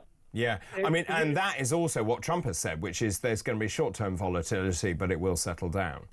Yeah, because he's got all the money from the market makers that are trading, like funding their clients. Oh, it's all going to crash quick. We've got to sell. Oh, that's another nice one there. And next week they'll be on the phone saying, it's going to be fine. It's going to be fine. Buy it all back. Buy it all back. It's a game. It is a game. Chris, always good to talk to you. Thanks for your call this morning. Chris in Epsom. David, tell me, this is Peter in Suffolk. Tell me, why is everyone quite so surprised by the tariff policy? He made it quite clear he was going to do this during the campaign. This one I must read out. Good morning, David. Michelle in Altrincham. I'm watching your fantastic show whilst on holiday in Morocco. How fancy. I always have you on my travels. How lovely. Please, can you say a big hello to my parents who always watch your show as well? Pat and Chris, good morning to you. They live in Sale in Trafford. Thanks very much. Well, thanks very much for getting in touch. Let's take a voice note. Anna is on the line from Surrey, talking about Donald Trump. Good morning. Morning, David. You're not going to like what I'm going to say, but we have to look at this as long term. Someone had to do what Trump's done. Someone had to wrestle the world's power off a few money men.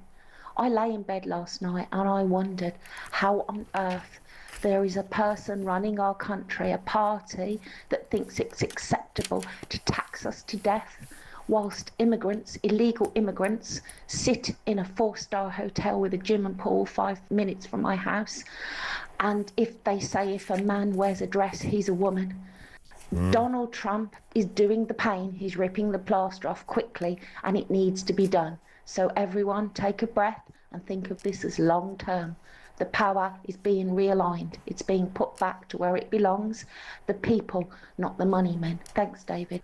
Listen, I don't disagree in the slightest with all of that, and actually I want someone who stands up for this country as well, who is actually a leader instead of following the whole time. And it's a bit like with regards to these tariffs. You are the executive, you're the government, you decide what the response should be. You don't then just do a consultation exercise to businesses. And by the way, the businesses are all pretty much saying exactly the same, which is do not impose retaliatory tariffs, because this will escalate, and that is exactly what Trump is looking for. I say keep your powder dry, watch how this plays out, get your free trade agreement over the line. We're in an amazing position right now, I think, because actually we can make Brexit work, and it shows that being removed from the European Union actually is a blessing, and we're starting to see more and more reasons, even though we haven't fully Brexited, but I won't go into all of that at the moment. Thanks for that, Anna. We'll go to a break. After the break, it's Head to Head. Joining me this morning, Charlie Downs, political consultant and commentator, and with him, Rory Boyle, podcaster and commentator. That's all coming up.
Mr. Big from 7-7, Haroon Aswat, age 50, suffering from some mental health problems, apparently, is okay to be released back onto the streets of our country, even though he's actually got something called schizoaffective disorder. I don't care about this person's poor mental health issues. I want at the very least to see him rot in a very unpleasant cell until his last miserable breath. And unless you have an extreme zero tolerance policy about this, we're going to see more and more terrorist attacks.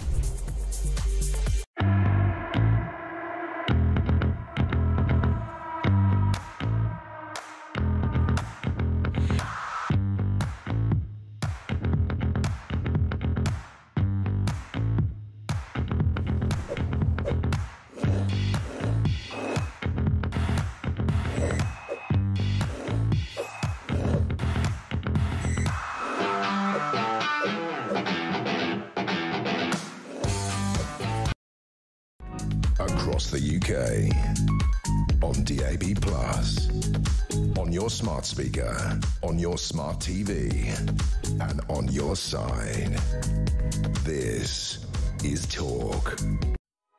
Hello, welcome back. Oh, it's 8:30 already on Saturday, April the 5th. Thanks very much for your company. Weekend breakfast with me, David Bull. Lots of messages coming in. Just very quickly, Dan in Kent, one of our regulars, I believe Trump is very concerned about the alliance between China and Russia. Interestingly, no tariffs on Russia. We'll talk about that in a minute. He's trying to pull Putin away from China, which will probably mean throwing Europe under the bus. Starmer needs to hold his nerve for now. Keep all of those messages coming in. What do you make of Trump's tariffs? What should we do? Has the government got it right? All of the above. 03444 499 1000. Calls charged at the national rate, but now it's time for Head to Head.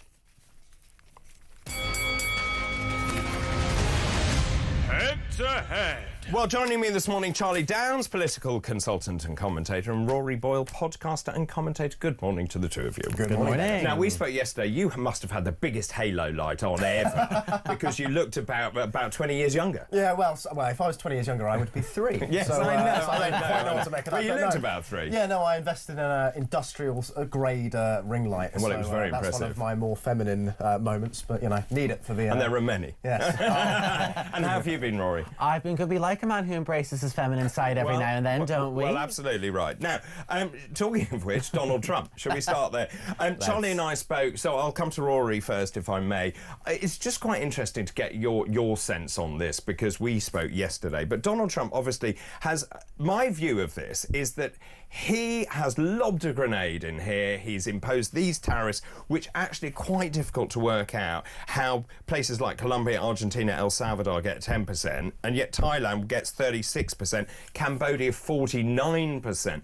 What he is looking for is the reaction. And of course, since we spoke yesterday, China then has imposed a retaliatory tariff of 34%, and Trump has replied in capital letters, "This is the wrong response. This is not what you do." What is your reading of this? Is this about making America wealthy again? Is this about getting inward investment into the United States? Is this about being able to give tax breaks to the American public? Or is it simply levelling the playing field, which is what he says it is? Well, I think a lot of his supporters would tell you that it's levelling the playing field. I'm not necessarily a Trump supporter. I've been quite vocal about that. I will say, however, I do think when it comes to the vast majority of Trump's policies, we do tend to catastrophize straight away whenever he implements anything, especially those who don't support him. And, you know, I've been looking at this, and please correct me if I'm wrong, but what I seem to have figured out is, so say, for example, you have goods or products manufactured in the EU. If those EU countries now bring those goods or products to the UK, and then they are essentially, the country of origin is the UK. Ah, yes, but that isn't true unless it's assembled in the UK. Right. If it is assembled in the UK, am I right in saying that then there could be a sort of loophole where it could actually be very good news for the UK? 100%. Yeah, so I think that could be a good thing. And we spoke about that yesterday as I well, was going to didn't we? say, yeah, we were talking about that, the way that EU companies might start to launder their manufacturing through the United Kingdom for lower tariffs, which would be a good By thing for laundering, us. you mean setting up businesses in the United Yes, Kingdom? indeed. It's not, I'm not trying to it's not quite as dodgy. I'm going to use the word loophole. Sure. Yeah. Yeah, but no, this is interesting. And I think one point that you made just now about the disparity between and the almost randomness of the numbers, the percentages of tariffs that are being imposed on different nations, I think that's part of the strategy. Part of the strategy is to create uncertainty, actually. And I think that's really interesting because it's going to lead to, as we spoke about yesterday, more domestic production and trade and manufacturing and that sort of thing, which I think is only a good thing. Sorry. Yes, and I also think as well, you know, I'm really not trying to swerve the conversation to net zero at all, but just to make the point We'll go there in a minute. We'll maybe go there in a minute, yes, but the government, you know, it's been spoken about a lot that they have quote-unquote obsession with net zero, sustainability, etc. Frankly, if things were being manufactured and made domestically, that would be more sustainable. So again, is that not good news for all concerned? I think domestic manufacturing, domestic food Domestic production... in the US, are you talking I'm talking about in the UK. In the UK. So that's a good thing. Well, just going back to the chaos, the FT is also reporting this. The more chaos there is, the greater Donald Trump's sense of being in control. And I think that's true. He is a deal maker. So he's lobbed this grenade in. He's watching to see what happens. I said to you yesterday that I think Starmer is playing this right at the moment, which is you don't do anything, you don't retaliate. The one thing I cannot understand is why are you then consulting businesses as to which goods you hit back with and which tariffs? Because surely you're the executive, you decide. And in fact, the businesses are saying, don't put any tariffs on. Well, as we said yesterday, Starmer is actually a pragmatic man when it comes to issues like this. And when it comes to diplomacy, he is actually quite talented. And I am loath to praise him. But yeah, well, I mean, I think that he has, as you said, played this quite well. And there have been previous issues that he has played quite well, like Ukraine, for example. I mean, I am not supportive of his position on Ukraine, but the way that he straddled the kind of Americans and the Europeans and was kind of a middleman in a way, I thought that was quite interesting. interesting. And I wonder whether the same thing's going to happen with these tariffs. And so, I don't know. I mean, again, I think we have to praise our political opponents when they do things that are good. I would agree totally. Yeah. I mean, it's quite interesting, this, in terms of what it does to the UK. Now, Ursula von der Leyen was absolutely apoplectic and absolutely furious, and then I mentioned yesterday that you've got Macron lounging around with his hairy chest out saying we're going to hit back. He's posted these photos, by the way. These are new photo shots of him. Okay. He's now saying we need to hit back hard, and it is worth remembering the EU is the biggest protectionist racket that is going on, and that was what Ursula von der Leyen said, we got 415 million consumers. This is not how you deal with Trump. No, and we know that Trump is not a fan of the EU. He's not. And I'll also say, for the record, you know, again, not being a massive Trump supporter, but Trump is pro-UK, he's pro-Brexit, he's pro-royal family. He's spoken about Keir Starmer allegedly being fine with these tariffs for the UK. So Starmer's in a unique position right now where, yes, we've all in this room been critical of him. He can actually come out of this looking quite good if he plays his cards right. And just on that score, actually, I read this morning that Starmer has invited Trump to Balmoral to be hosted by the King and to play golf and all that sort of thing. So he's clearly trying to butter him up. So this is a warm-up visit, isn't it, for the state visit, ahead of the state visit. But obviously that will play well. And this is the Brexit dividend for me, and we may disagree on Brexit, but actually you're right. If we play this correctly, we are now a sovereign democratic country. We can do things differently. Jeremy Hunt said yesterday, this is the moment we become Singapore on Thames. So just hear me out here. So if we then decide, right, this shows the dividend. All those Remainers couldn't say anything yesterday or the day before because there is nothing to say. But let's say we now slash tax, we encourage inward investment. Your idea that European companies come to this country, we grow the United Kingdom and make it a power base, then we will show that Brexit has been a success. Yes, definitely. I think anybody who has been a Brexiteer through and through over the last several years, this must to them feel like it may be their moment that actually proves that was a great decision. I mean, look, a lot remains to be seen. As you mentioned at the top of this segment, you know, there's still a big question mark over what all of these tariffs will actually mean in the long run. But I do think we catastrophise with Trump too much, so I'm interested to see how this actually will play out for the UK. No tariffs on Russia, North Korea. What's that about? Well, I imagine, again, that's more kind of deal-making from Trump, because I think that he does want to bring Russia and, I guess by extension, North Korea back into the fold, which actually I think is an admirable strategy, because there was a time where, I mean, in the early 2000s, where Russia was talking about joining NATO. And actually, I think, and this is the point that nobody is prepared to make in the mainstream, Russia is a more natural ally to Europe than even the United States is, because it's part of the same continent, we are of the same people, we have the same shared history and heritage. And actually, you know, I have a huge amount of respect for the Russian people and Russian history, and God knows they've been through a lot as a people. Yes. And I think it's better to have them in the fold than outside, because when they're outside, they start to make deals with places like Iran and China and you know, geopolitical enemies of the West. So actually, you know, it just seems to make sense to me that, and I respect Trump trying to do that, trying to bring the Russians in, even while we are, I suppose, still technically at war with them. Well, and of course there are already sanctions on Russia as well at the same time, and that was Trump's riposte to this. Let's just talk about something else now, because the tariff conversation could go on forever. A flagship Labour council is telling staff to undergo a privilege test as part of its efforts to combat, here we go again, unconscious bias against ethnic minorities.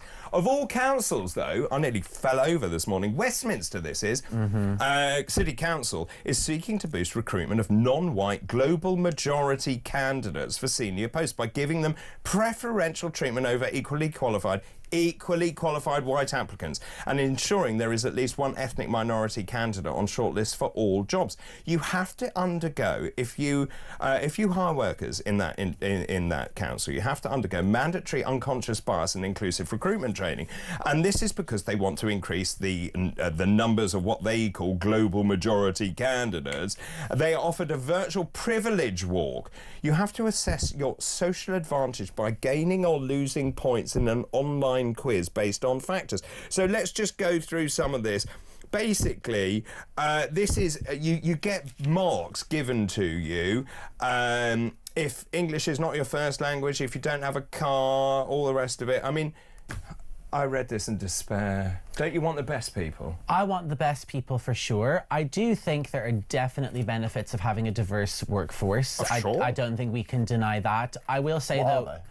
Well, I think the benefits are, so let's say you have people from different cultures, different ethnicities, different backgrounds, different sexual orientations. I think you actually learn from each other, because I think everybody has a different lived experience, which often is largely shaped by who they are. And so I know in the past from different colleagues from different places, I've learned about their way of doing things and adapted those skills and perspectives to my own work. But just going back to the story for a second, I will say one thing that made me laugh was, I think one of the questions in that survey was, do you do your grocery shopping at M&S or Waitrose? Yeah. Now, I'm sorry, that is not an indicator of how privileged you are. I appreciate... It might be because you value good food. Well, I appreciate their groceries are more expensive, but come on now. You know, that's a bit of a generalisation. I think Westminster Council have been smoking something lately, because I know that they also were trying to bring in quiet nights in Soho. Well, they still are. So they've got some very kooky ideas as of late, but I do value a diverse workforce. And one point that was raised by this initiative was that certain people will think twice about calling the police when trouble occurs. I have lived experience of that. I had a very negative experience with the police, which I could say a lot about, but I won't this morning, due to being a gay man. And so I do think that there is some value in some of these initiatives. This one seemed a bit kooky, though, and I don't know what the end goal would be. Where, Charlie, I really struggle with this, so you get points of +5 and +10 if your parents read to you when you're young. I would have said that's good parenting. If English is your first language, we're in England. If you drive a new car or have a designer handbag, well, you've just made some choices. If you're confident someone would bail you out financially, as you say, if you shop in Waitrose. Now, points are taken away if you're in rented accommodation, if you take annual leave for religious holidays, if you see members of your race, ethnic group, gender or sexual orientation negatively portrayed on TV, or if you have a disability or illness. Well, the thing is, David, it's easy to laugh at this stuff because those are absurd questions that you just read out. But this is really, really dark stuff, in my opinion, because only recently we saw, of course, the Sentencing Council bringing in these guidelines that were explicitly anti-white and anti-Christian. And this is because there is this ideology that has... It's been brewing in the academies for the better part of 50 years, since the kind of 60s, 70s, and has finally passed through the culture and made its way into the political system, which is premised on the notion that white people are inherently evil and therefore hates white people. And this is not the first time recently that Westminster Council has been in the news for this kind of thing, because they were also practising anti-white hiring of staff, and now they're forcing their staff to go through this nonsense. And what I would say to this stuff is, if you look at America now, what I think the election of Donald Trump really was the final rejection of what's called woke politics, because what Kamala Harris was offering, and the Democrats more generally, was this dystopian vision of the future premised on the idea of that diversity, equality and inclusion are good things, and the American electorate rejected that. And so the United Kingdom, being this kind of vassal colony of the United States, is kind of lagging behind and still doing this stuff as much as it's, you know, completely nonsensical. But is diversity, equality and inclusion not a good thing? It's, you know, I really do think that we need to get past this thing, you know, for those of us on the right, where we say, well, you know, we do like diversity and we do like all this blah, blah, blah, blah. Well, actually, no, the way that you create an efficient structure in, for example, a company or in government is not through diversity, equality and inclusion. It is through uniformity, hierarchy and exclusivity, because uniformity creates... but it's also about attracting the best people who feel safe and secure in their environment, regardless of their sexuality, orientation, whatever religious beliefs, isn't it? Perhaps, but uniformity is desirable because that means that everybody's pointing in the same direction towards the same goal. And that doesn't necessarily mean, you know, that everybody is the same race or sexuality or whatever. Yeah. But it does mean that there are things that are more important than trivial, superficial details like race and sexuality.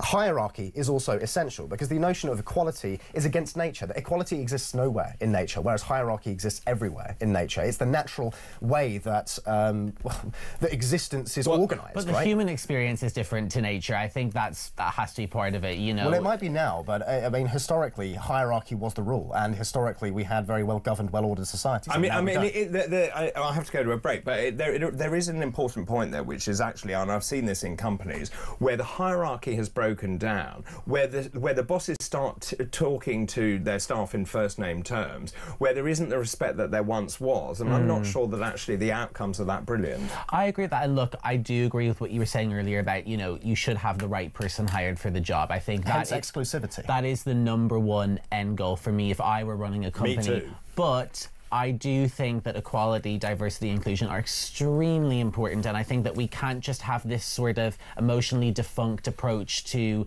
but not positive discrimination. That's what I have a problem with. Yeah, and that's fair enough. Let's go to a break. After the break, I want to talk about the fact that Easter is being destroyed. I want to talk about the Wokest Council. Also, I want to talk about the hotels evicting asylum seekers, and Ed Miliband, of course, king of net zero, who's flying around spending £40,000 on flights. This is Weekend Breakfast.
Across the UK, on DAB+, on your smart speaker, on your smart TV, and on your side. This is Talk. We're in the middle of head-to-head with Charlie Downs, Rory Boyle this morning. Just this leads very nicely on, and we spoke about it earlier, a head teacher has been criticised for scrapping a primary school's Easter parade and church service. 50 Christian demonstrators gathered outside Norwood Primary School in Eastleigh in Hampshire yesterday. They argued with the parents over the erasure of Christianity. Now, Miss Manda, who is the head teacher, essentially has said the Easter bonnet parade, the Easter service, has been cancelled. We're not doing that because we're going to make it more inclusive. We're going to have an inclusive atmosphere that honours the respects, the beliefs of all our children and their families. Now, she has since clarified Easter will be celebrated, but children will learn about the event in lessons and do theme craft activities instead. I have a major problem with this. Yeah, I understand that. Listen, I come at this from a really unique perspective because I went to at the time, the only non-denominational school in Ireland. And the only reason I went to that school, it wasn't because my parents were adamant that I wasn't going to have a religious upbringing. It was literally around the corner from my house. So it was a case of geography. And how it worked in my school was if you were a Christian or whatever religion you were, you could still go to all of these services, but you did your religious learning outside of normal school time. However, I will say in this case, I do think this head teacher was wrong to cancel Easter. I don't understand the mentality behind it because, again, surely what this head teacher could have done was said, you can elect not to go if you so wish, but I don't understand removing it completely. I will say, though, having gone through the article, the protesters did seem very dramatic and saying, Easter's been cancelled, now let's cancel this person. I'm not sure that's the right tack to take. But they're angry, aren't they? But they're angry, but very dramatic. But Charlie, we are still a predominantly Christian country. I think these religious festivals are really important. Christmas, Easter, those two massive religious festivals. Actually, Easter has fallen in terms of the way that we actually celebrate it. in this country. And actually, I'm not even sure people should duck out, because it's important that people in this country understand the fundamental belief structure of this country and the way the country has developed. Well, this story does bring up a really interesting point, which is the notion of neutrality when it comes to something like the state religion. You know, the notion of the separation of church and state is a total fantasy, because it's not a question of whether you have a state religion, but which one you have. Because in this article, it was stated that the reason for this is it's in the name of inclusion, as we were talking about just before. And it shows you the religious nature that liberalism takes on when it is elevated to the highest kind of moral, when it's viewed as being the highest moral standard in a state. Because now we don't think of things like, you know, lust and gluttony and wrath being bad things. We think of, you know, racism and bigotry as being the greatest imaginable moral evil. And I think the point about this is secular organisations like this non-denominational school, for example, think of religion as basically being a costume. They think of it as being something that is superficial. Easter is kind of just a celebration that's primarily about chocolate eggs and this sort of thing. When actually, you know, to be a genuinely religious person, as I am, it's not just a superficial thing. It is an expression.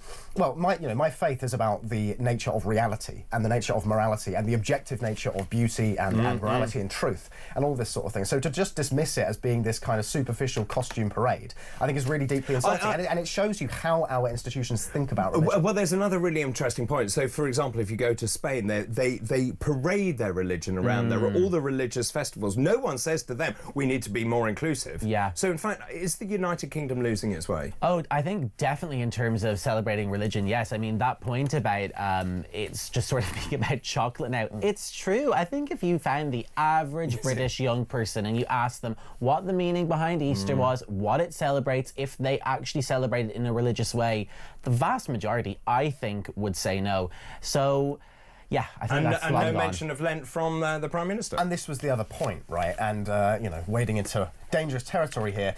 But it does seem to be specifically targeting Christians. I would agree. Because we have seen the kid gloves with which Islam is dealt with our institutions. I saw, in particular, on Eid, a very obviously coordinated campaign across the royal family, the Home Office, the British Army, even companies like McLaren, putting out these graphics that said Eid Mubarak on them. But again, no mention of Lent, no mention of Lent from the King, no mention of Lent from the Prime Minister. And so there is obviously a two-tier system, if you want. I think you said to me yesterday that actually Eid is now common parlance. And actually, if you look back 5 years ago, none of us would have known what Eid was. This was when we were talking about City Calm. The phrase Salam Alaikum Eid Mubarak was at one time just a foreign phrase. But now it's something that is being pushed upon the public by the institutions of power, and we have to ask why. Well, I do think that mass migration has led to Eid and other religious celebrations that weren't traditionally associated with the UK now bursting into the mainstream, and I appreciate that it will take some people to get their heads around why that's happened, but that doesn't bother me. No, but it's the overcompensation. It's the fact that all of those are celebrated, as Charlie said, by all those corporate governance structures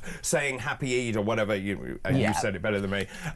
But we're not saying Happy Christmas. We're not saying it's Lent. We're celebrating this really important rite which culminates in Easter. We're not saying that. We will definitely have a lot of pomp and circumstance surrounding Christmas. We definitely will. Let's be honest. That's not going anywhere anytime soon. I'm not worried that, you know, Islam or any other religion is going to erode away Christianity. I just think now it's reflective of the society that we live in today. Pause. We need to go to a break.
Mr. Big from 7-7, Haroon Aswat, age 50, suffering from some mental health problems, apparently, is okay to be released back onto the streets of our country, even though he's actually got something called schizoaffective disorder. I don't care about this person's poor mental health issues. I want at the very least to see him rot in a very unpleasant cell until his last miserable breath. And unless you have an extreme zero tolerance policy about this, we're going to see more and more terrorist attacks.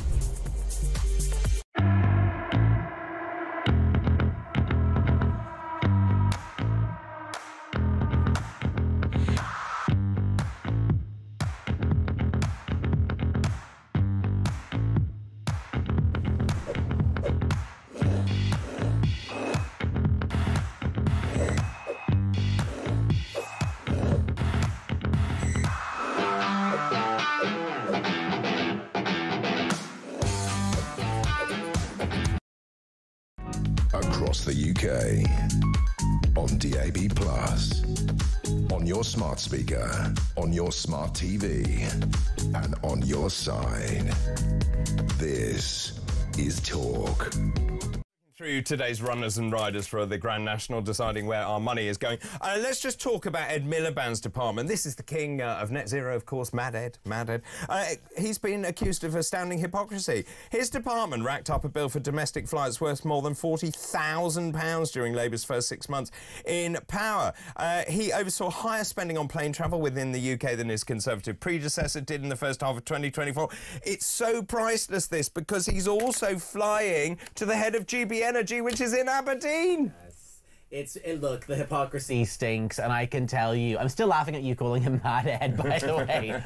Well, he is mad. Yes. Yeah. I used to work at a major national broadcaster that shall remain nameless, and they introduced a policy where we could not do internal flights. You had to travel by train. So, given the fact that there's this obsession with net zero, this feels really, really hypocritical. I also wonder if, given how terrible the trains are in this country... Or how expensive. Or how expensive they are as well, if they didn't want to use those, and I mildly understand that, but my response would be fix the trains, renationalise the rail. You said you were going to do that, do it. Ooh. Yeah, well, this story is interesting because I think there is the obvious accusation of hypocrisy. Yeah. But actually, at the same time, I mean, you know, I can understand the arguments that say, well, he's a statesman, he needs to travel quickly, blah, blah, blah, all the rest of it. But moreover, these people don't care about accusations of hypocrisy. No, whether that's, you know, and this is just the left in general, because obviously we were talking about anti-white racism before, and the idea that the left are the real racists, like, they don't care about that accusation because they don't view hypocrisy as being a moral failure. But also, he spends the whole time telling us not to fly. Yeah, yeah. Well, it's obviously deeply insulting to ordinary people, the ordinary people who are being negatively affected by net zero. Yeah. But this does bring us on to the broader conversation. We were talking about manufacturing earlier in the context of Trump's tariffs and so on. Net zero, the actual project of it seems to be to export manufacturing from, you know, the domestic country, the UK, for instance, to places that don't have net zero measures like China. So all it does, it guts industry in this country, which leads to, you know, losses of jobs, and moreover, you know, non-economic consequences, which are, you know, when you shut down industry, you kill towns, you kill villages, you kill communities, and you kill a sense that the work you're doing is meaningful and you fills kill with a the sense of country. purpose. I have to jump in. Gentlemen, thank you very much indeed for your time this morning. Rory Boyle, Charlie Downs, that was this morning's head-to-head. Well, lots more still to come this morning. After the break, we're going to be talking about the EU army. This has been resurrected once again. Do you support the idea of an EU army? Surely we've got NATO. I'm going to be talking to Colonel Simon Diggins, OBE, after this break. Don't go anywhere. Very good morning to you. This is Weekend Breakfast.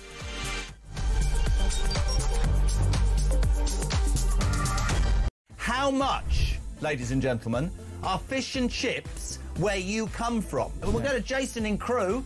Jason from Crewe, fish, chips and peas, £7.50. It's the best chippy in England. Janice in Leeds, go. Regarding fish and chips, in Leeds it's between £9.50 and £12.75. Whitby, how much is fish and chips? 3 of us, fish, chips, peas, I think one of us curry sauce, 3 cans of pop, just short of 70 quid. £70? That's 23 quid a head, man. Even my maths does that. Very quickly, a voice note. Campbell in Scotland, go. Up here in Banff in the northeast of Scotland, we can get a fillet and a half of haddock with our regular chips for £8 and 10 pence, and it's by far and away one of the best chippies I've ever had. Kenneth in Surrey, fish and chips, go. Fish and chips in Ascot, about half a mile from where you used to live, will cost you £12 and 60 pence. Great show. Keep up the good work. That's why I moved, because you were living there. When was the last time you had fish and chips? Couple of weeks How ago. much? Where'd you get it from? I think it was about 40 quid because it was in the Ivy. Honestly, you really are. For any of you who think he's a man of the people, I nearly said you're a... Give it real.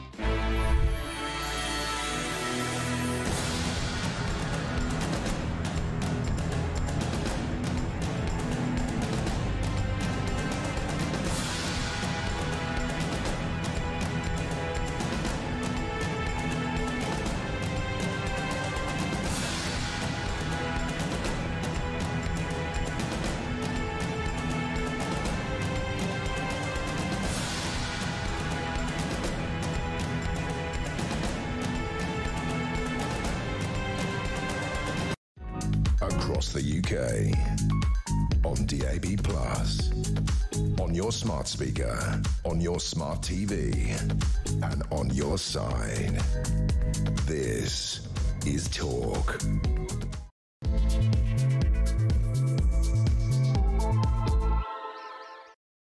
Hello, a very good morning to you. Just after 9 o'clock now on Saturday, April the 5th. I'm David Bull, and this is Weekend Breakfast. Great news. It's sunny outside. It's the Grand National. I was just looking, actually, at the runners and riders here. Duffel coat, quite like that outfit. Ida's boy, that's quite nice too. I was also looking, I think I Am Maximus 6-1 won the Grand National last year. I'll have a little look a bit later on. It's in all of the papers, but also great news today because it's International Pillow Fight Day. Yes, that's right. It's a unique event celebrated around the world where people gather in cities to participate in friendly pillow fights. The aim is to provide fun and stress relief whilst bringing communities together whilst whacking them with a pillow.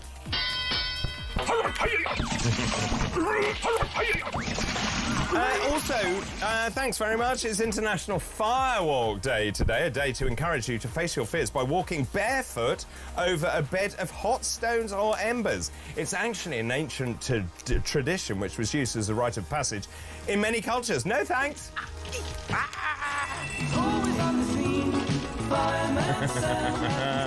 Very good, Fireman's Sound. It's also Bell-Bottom Day today, a day celebrating the 1970s fashion trend, also known as flares. Now, they are a style of trouser. They are wider from the knees to the ankles, resembling the shape of a bell. Bell-bottom rouge, you make me cry. You've outdone yourselves there with Derek and the Dominoes, Dave. Well done. Let's move on to this hour's fascinating facts. If I could choose a place to die. Okay, so this hour's... It's all going terribly well. This hour's fascinating facts. On this day in 1997, we were talking about the Grand National, actually, the 150th running of the Grand National in Aintree, Liverpool, was cancelled because of an IRA bomb scare. On this day in 2002, people queued for miles beside the Thames to pay their last respects to the Queen Mother, whose body was lying in state in Westminster Hall in London. And do you remember this one? In 2020, Dr. Catherine Calderwood, Scotland's chief medical officer, resigned after the Scottish Sun newspaper published photographs of her and her family visiting their second home during their COVID lockdown. The home was more than an hour's drive from her main family home in Edinburgh, and it was her second such visit. The great hypocrisy here is that Calderwood had spent a lot of time fronting TV and radio adverts, urging the public to stay at home to save lives and to protect the NHS during the coronavirus epidemic, and taken part in daily televised media briefings alongside Scotland's First Minister, Nicola Sturgeon. And those are this hour's fascinating facts. Weekend mornings, we're taking flight. With David Bull, everything feels right. We making breakfast, shining like the sun.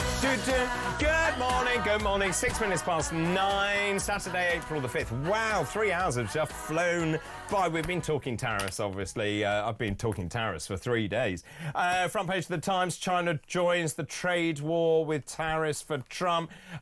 We've got China hits back at Trump tariffs as markets plunge in the Guardian. We've got crisis talks to safeguard the UK amidst fears of a global recession. Now, this one, Trump resolute with his fist in the air, defiant as the trade war intensifies the global stocks rout. We could talk about that all day. However, I want to talk about something else, which is a really interesting story in the Times. The creation of a European army. Here we go again. British, French and German voters support the creation of a European army, according to an international poll. Sentiment across Europe has hardened in response to President Trump's lukewarm remarks about NATO. This is a survey of 8,000 voters in the US, UK, France and Germany. Now, if you look at the UK and Germany, apparently, according to this, 59% of voters favour a European army. This is the poll by Public First and Stonehaven Consultancy. France is 50%. So that's lower than Germany and the UK. 11% in France are opposed. Now, the reasoning behind this is, of course, Donald Trump once again.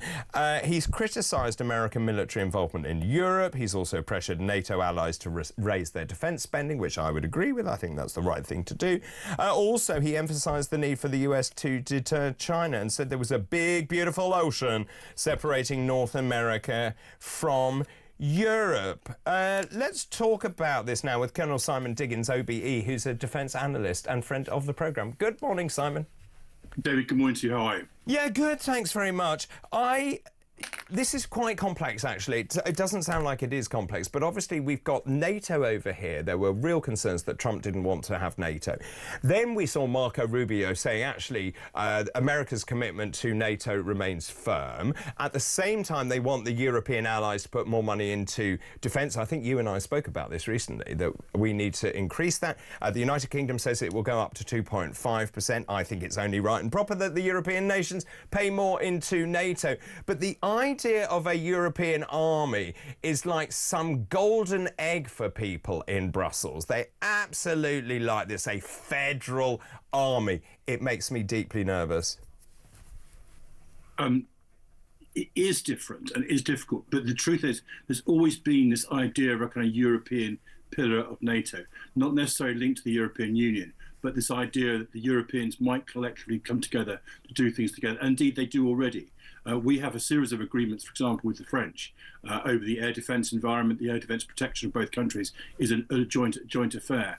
We have a combined joint expeditionary force organisation with the French, and similarly we've had other plans to work with them in the future. In the Baltics, we have an agreement with 10 NATO nations, but not including the United States, including the defence. So some idea of a kind of European nations as a kind of coalition as part of the defence is already there. Now this is slightly different because it's a slightly bigger idea.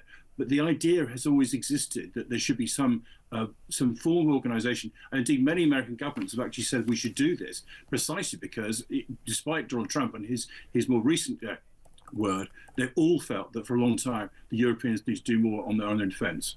It's interesting, but obviously having a coalition and an agreement where all those forces work together is rather different from a federal army. And my worry, and anything that comes out of the EU always starts with good intention, but it morphs into some sort of federalisation. Then the question is, who's going to run it? Who's going to be in charge of it? And actually, if you go back to the EU, let's take that as an example, which really actually should work as a cooperation, a family of Europe. That has become a federal Europe. My worry is that the coalition of all of these forces in Europe, which I think is a good thing, would also become a federal European army.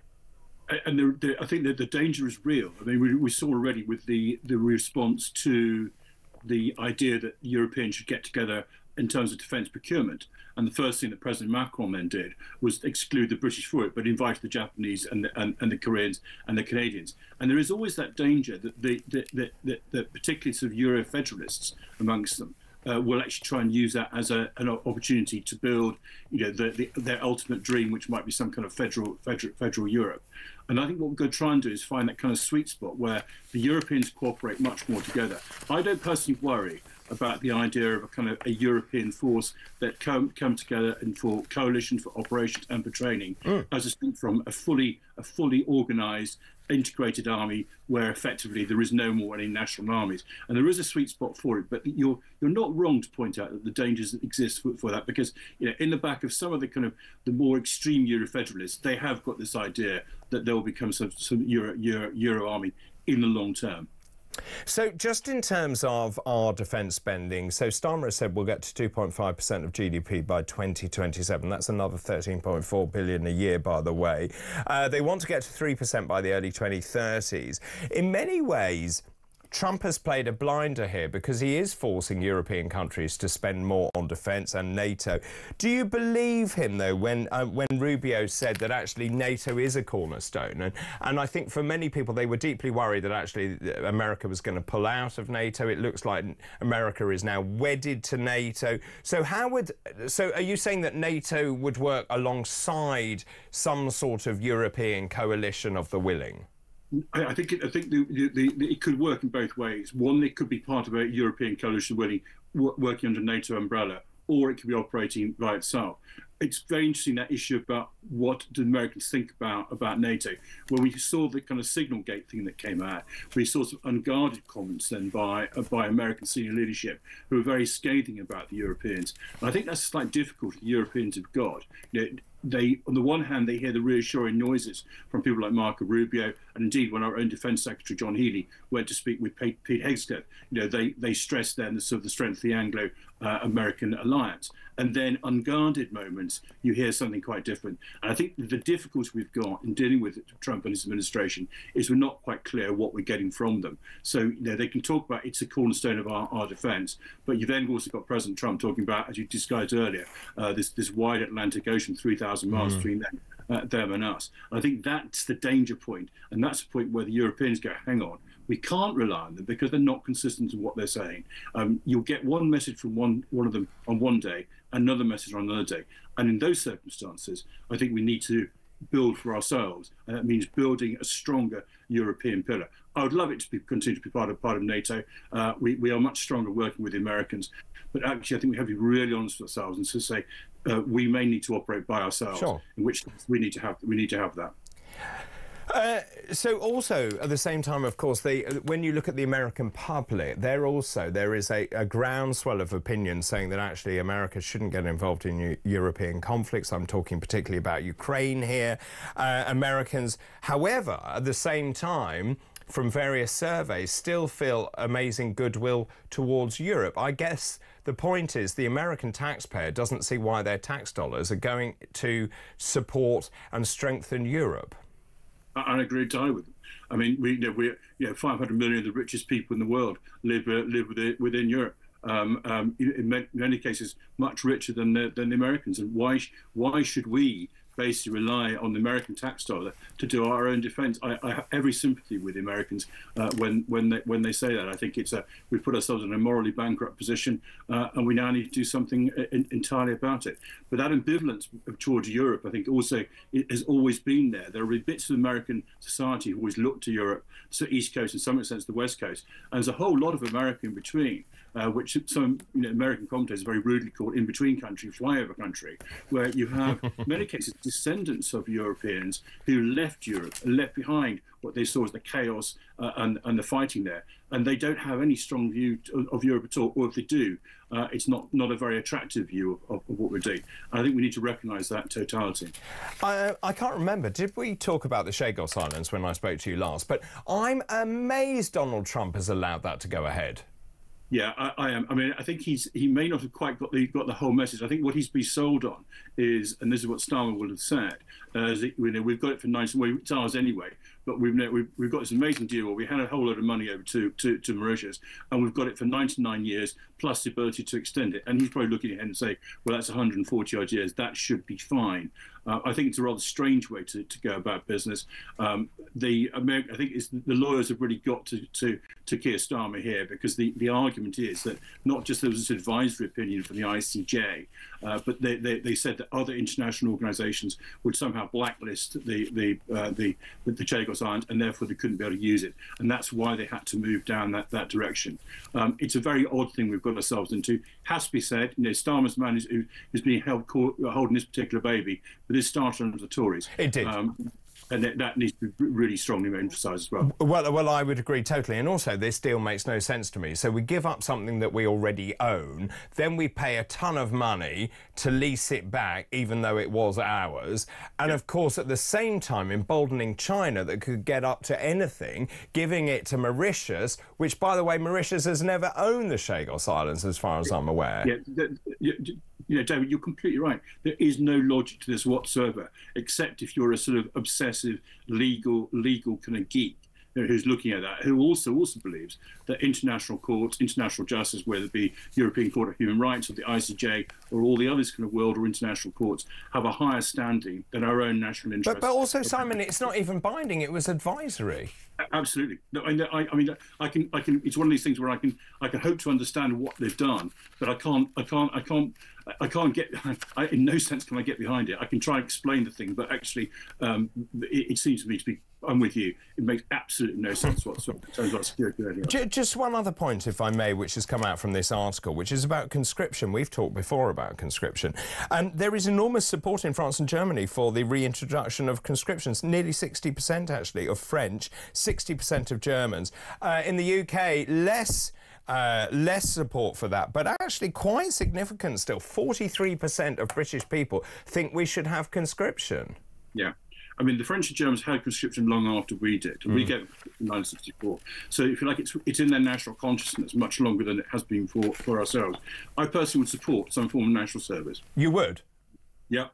It couldn't necessarily be conscription into the military, but there are other things we could do as well. I think it has two purposes. One, it gives some kind of national resilience, which could be defence national resilience, but also other ways of national resilience. But it also brings people together. And my sense at the moment is we're a very fractured society, and the sense of all young people and old people, middle-aged, whatever, can get involved, do something for the country together. I think that help us to build a more cohesive national society. So it has these two functions, really. Well, that's interesting, actually, because when I talk to military types like yourself, often they say, well, we don't want people conscripted because actually it would be a nightmare to try and train them and make sure that they actually think in the same way and so on. I understand that. But equally, when you've got all of these kids, nearly 1 million kids not in education, employment or training, sitting there twiddling their thumbs, then it would seem a very good use of their time to actually learn skills and how to take orders and hierarchical structures and all the rest of it, and self-worth. That, to me, would be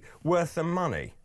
Yeah, I think that's exactly right. I mean, when we had a completely conscripted military with a very few regulars, there's no question about it. And I'm old enough to talk to a few people who remember that kind of conscripted army, and it was very difficult because you spent all your time basically training people as they're turning through. So you would have to rethink how we did it. But there are some kind of modern ways of doing that. But that basic social message of bringing people together who, as you say, not in employment, education or training, and giving them a sense of their own worth, the sense of why they want to be part of this country, this great country of ours, and then also provide something really worthwhile for the country in terms of national defence resilience. It could be social service resilience, all sorts of things they could do. The Germans had this idea, they call it Zivildienst, and they had people working in hospitals, social care, organisations like that, which would be brilliant. Just bring people together from all sorts of backgrounds and say, we're all in this together.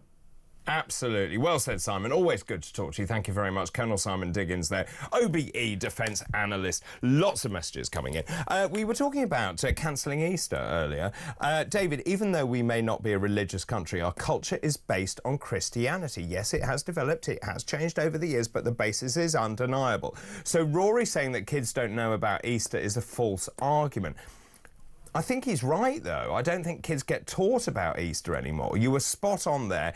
Is far too much overcompensation in terms of moving to diversity, inclusion, talking about other religious services. That's Sean in Gloucester.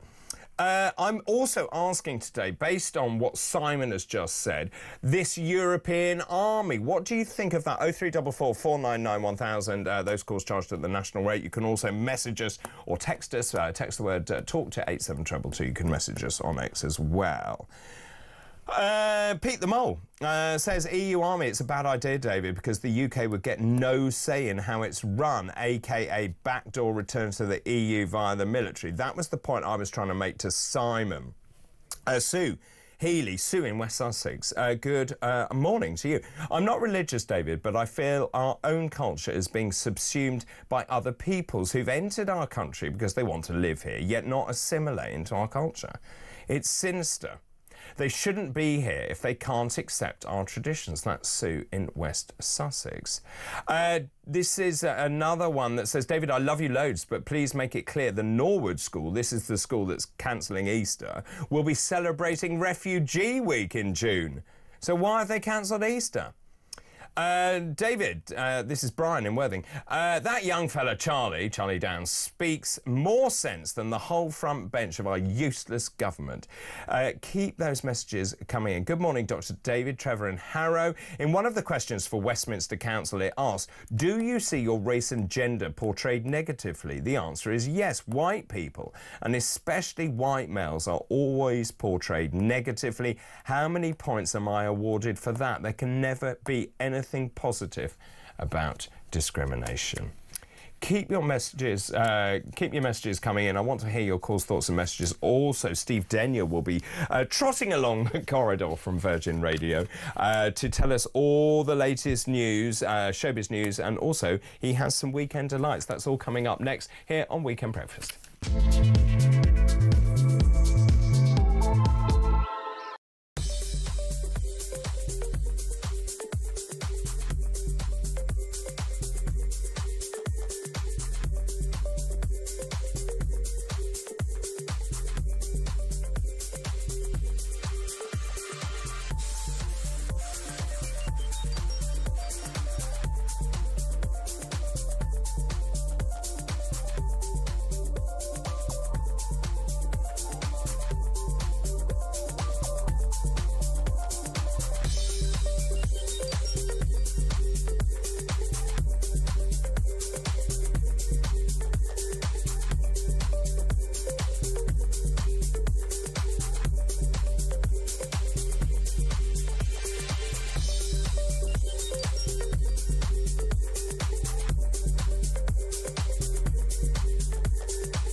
Mr. Big from 7-7, Haroon Aswat, age 50, suffering from some mental health problems, apparently, is okay to be released back onto the streets of our country, even though he's actually got something called schizoaffective disorder. I don't care about this person's poor mental health issues. I want at the very least to see him rot in a very unpleasant cell until his last miserable breath. And unless you have an extreme zero tolerance policy about this, we're going to see more and more terrorist attacks.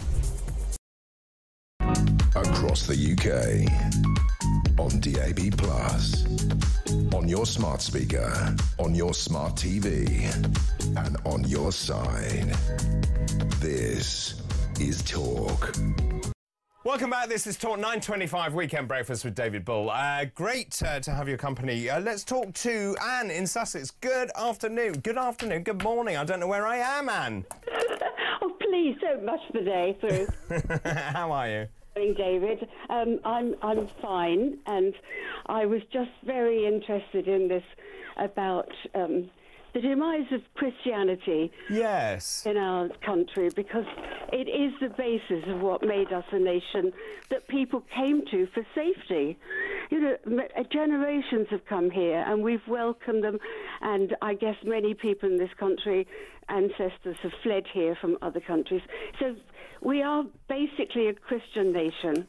And for me, it's not about religion. I hate religion, which is about power and control, and we've seen what that does. But we've taken it out of our schools, and we're trying to eliminate it in our society.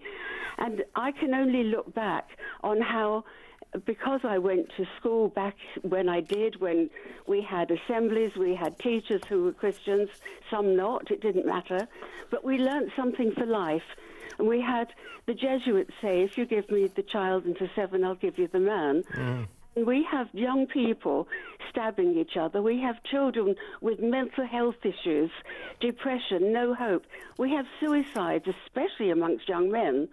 And to me, growing up in an era when it was really hard, and I was in care and it was awful, that being around Christians who taught me what it really meant saved me for life.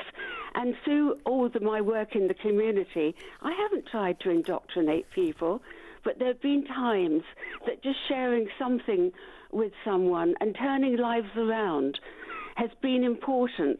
And what we're taking away is any hope. Mm.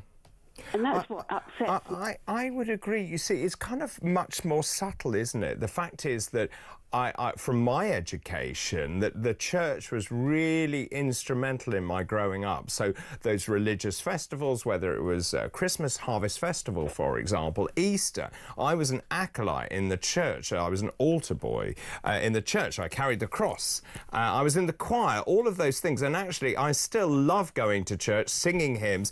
It's part of the fabric of this country, actually. You're so right. And I say this, and it's not to sound pathetic, but I was so scared. I was bullied at school, and it was awful at home. And then going to Sunday school, I was amazed. And when they asked me if I would read something in church, you know, I never learned to say no. No. And that did something for me for life. You know, and the sentence, I'm my brother's keeper, it matters if that other person is hurting or struggling. And I think that's what you have done in medicine, in your role as a doctor. I'm sure it's what set you up in what you're doing. Yeah, I mean, it's really interesting. I went into medicine because I wanted to help people and make people better. And I think everyone who does go into medicine wants to do that. Yes. And I know a lot of policemen and a lot of doctors, a lot of people who actually devote their lives to serving have some background of what they learned when they were younger. 100%. And we've got to give people hope for the future in this country. We do, Anne. Anne, you are sounding a bit wheezy, and with my medical head on, I hope you go and address that with some inhaler or something. Thank you. I didn't realise. Yes, you are sounding a little bit puffy this morning, so there you are. You get some medical love as well. Well, that's free. Thank you. You're welcome, man. Really nice to talk to you. Right, keep your messages coming in, please. This is, so we're talking about discrimination. Lots are coming in on that, actually. I'll do that in a minute. Let's now talk to Steve Denyer, because there is a very serious story making all of, well, not all of the papers, but an awful lot of the papers this morning. If you are just waking up, I will just tell you what this is. This is the front page of The Sun. Brand charged with rape. It's in a lot of the other papers as well. He's front page of the Times, as you can see here. I think the Telegraph also. Yeah, big front page in the Telegraph as well. I broke this story yesterday, actually, when I was on air. And Steve Denyer is here to tell us more. Good morning. Good morning to you. Yes, I thought I'd just kind of recap on what we know at the moment. As you say, it's all over the papers. It's one of the most clicked-on stories on the Sun Online this morning. Is it? So this is Russell Brand, charged with rape, indecent assault, sexual assault, ranging from 1999 to 2005. The charges relate to 4 separate women. He's been interviewed multiple times since the investigation. Do you remember the TV programme which went out in September 2023? It was the Sunday Times, the Times Channel 4 investigation. His post that we've learned in the last 24 hours, he says, "What I never was a rapist. I've never engaged in non-consensual activity. This is my opportunity to defend these charges in court, and I'm incredibly grateful for that." Of course, you'll click on, I'm not going to go into the details this morning, but they're there. So all eyes on this. You know, seemingly this is his moment. I think we've got a clip also of his video where he issued the riposte to that. I mean, he's got 11.3 million followers on X. He gave this riposte from a sunlit beachfront. As you say, he says he was never a racist. He's never engaged in non-consensual activity. He said, "I told you guys when I was young and single before I had a wife and family, I was a fool." Let's just pause and watch the video from Russell Brand. I was a fool, man. I was a fool before I lived in the light of the Lord. I was a drug addict, a sex addict, and an imbecile. But what I never was a rapist. I've never engaged in non-consensual activity. I pray that you can see that by looking in my eyes. We have to be careful. It's an ongoing, obviously, ongoing case. There was also talk about whether he would actually leave the US. There might have to be extradition. Yes, indeed. What we know is he has been told to appear at Westminster Magistrates Court on the 2nd of May. So he's believed to be in the United States at the moment, but he will be on his way back over. So this story will continue in the case of just, you know, under a month's time. Really interesting. You know, he was one of the biggest TV stars, emerging TV stars of the early noughties. We'll get on to Celebrity Big Brother in a moment, but he was, of course, the first host of, you know, the spin-off series, and he did it well. He became very famous. His whole act was that of, it was quite an edgy act, wasn't it? And we now look back on some of the things that I suppose we laughed at back in the day, but now some of these scenes and what he said to people on TV shows, you kind of see in a different vein. So, well, and also I'm just very mindful, and I mentioned it earlier about him and Jonathan Ross and the Andrew Sachs thing. And that incident changed everything. Anyone who's in broadcasting will remember. It was all eyes on broadcasting, on ownership. Competition rules changed. So is that right? Yeah, absolutely. After that Jonathan Ross thing, I didn't realise everything changed. So in what sense? In the sense that if you have recorded programmes going out on air, they now have to be ticked off. They have to be listened to. You can't have anything that just goes out. You can't have, you know, from my experience in radio, you can't have junior producers putting things together thinking that's okay. It's got to go to higher management. It's got to be, yeah, absolutely. It's what it should have been, of course. But it seems to be in radio for that to have happened, and that was like in the last 20 years. That caused major eruptions within broadcasting, within media, within laws. It's interesting, isn't it? His wording here, which I just think is interesting, saying about now in the eyes of the Lord, or the religious conversion he's been through. But he also goes off on tangents, saying there's little trust in the British government. The levels of corruption are unprecedented. I'm talking specifically to you in the UK. How do you feel about your legal system right now? And he goes on to say some of the high-profile cases that are not being pursued and prosecuted. How do you feel that the Southport murderers were handled, the government of Keir Starmer? So I won't comment on that. When he's at Westminster Magistrates Court on the 2nd of May, they're going to be focusing on him and this case. So all eyes on what really matters, and that's this morning's really serious investigation. Steve, let's pause for the moment. We'll take a break and then we will return with some rather more light-hearted stories. This is Weekend Breakfast. Good morning.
Across the UK, on DAB+, on your smart speaker, on your smart TV, and on your side.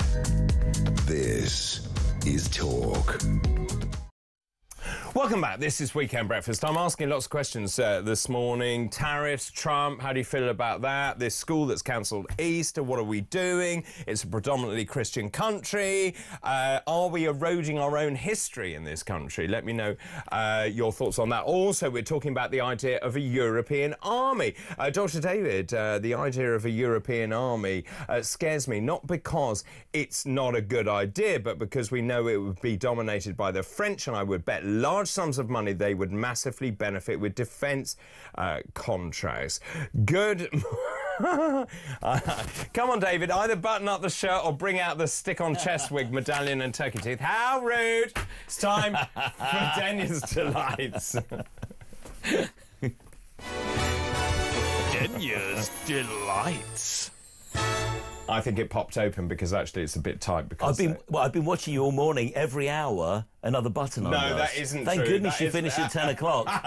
That's right. I'll be naked soon. By 10, yeah. Exactly. By 10. Listen, can I ask you a quick question? The viewing audience will go up or down. It spikes in my head. Can I ask you a quick question? We'll loop back to this. Come on, then. I want to ask everyone watching, listening right now, what's the greatest cover version, or what's your favourite cover version of all time, song-wise? We'll loop back onto this. So sometimes I don't realise they're cover versions. Well, they're the best. When you associate, you're like, well, who else has done this version? It's so good. Well, some of the most famous ones, Whitney Houston, I Will Always Love You, Sinead O'Connor. What do you mean, what? Yeah, the Whitney Houston, I Will Always Love You was a cover version, wasn't it? Was it? Dolly Parton. You had Sinead O'Connor, Nothing Compares to That was a Prince. What else? Pet Shop Boys, always on my mind. So I mentioned to you Sophie Ellis-Bextor, the cover version, which was originally Alcazar, Crying at the Disco. That's right, yes. But sometimes what I hear is a lot of the tracks from my youth being resampled by young people. Of course. And then they put them out as young tunes. Yes. And then a lot of, like, my nephews and nieces say, oh, this is really cool, you won't know this. And I'm like, of course I know it, because it was from Was that the 80s? Well, we'll loop back onto it in a minute. Big news this morning and a lovely exclusive, page 3 of The Sun. Lots of people will be excited about this. The Line of Duty's coming back. Love it. Massive Sunday night TV. Yeah. I mean, this is a When's it coming back? juggernaut. So they reckon it hasn't been made yet. But the problem they've had is they've created this show where the stars have become so huge. Like 12.8 million people have watched this. That the stars are now like Martin and Vicky McClure and Adrian Dunbar are so in demand at the moment. It's been so difficult to get all 3 of those back in the same schedule to record the next season. They are also asking for more money. I should imagine so. Yeah. I mean, this has been going for a long time, since 2012, in fact. Now, there was big controversy with the last season. It kind of ended on a bit... I didn't even finish the last season. It was just a bit... It wasn't quite I can't as really tight. remember it. It was the Ian Buckles thing. It was just a bit of a... I don't want to spoil it in case people haven't seen it, but it was a bit of a damp squib. Right. But the earlier shows, I mean, when it started, it was, like I said, it was getting like 12.8 million.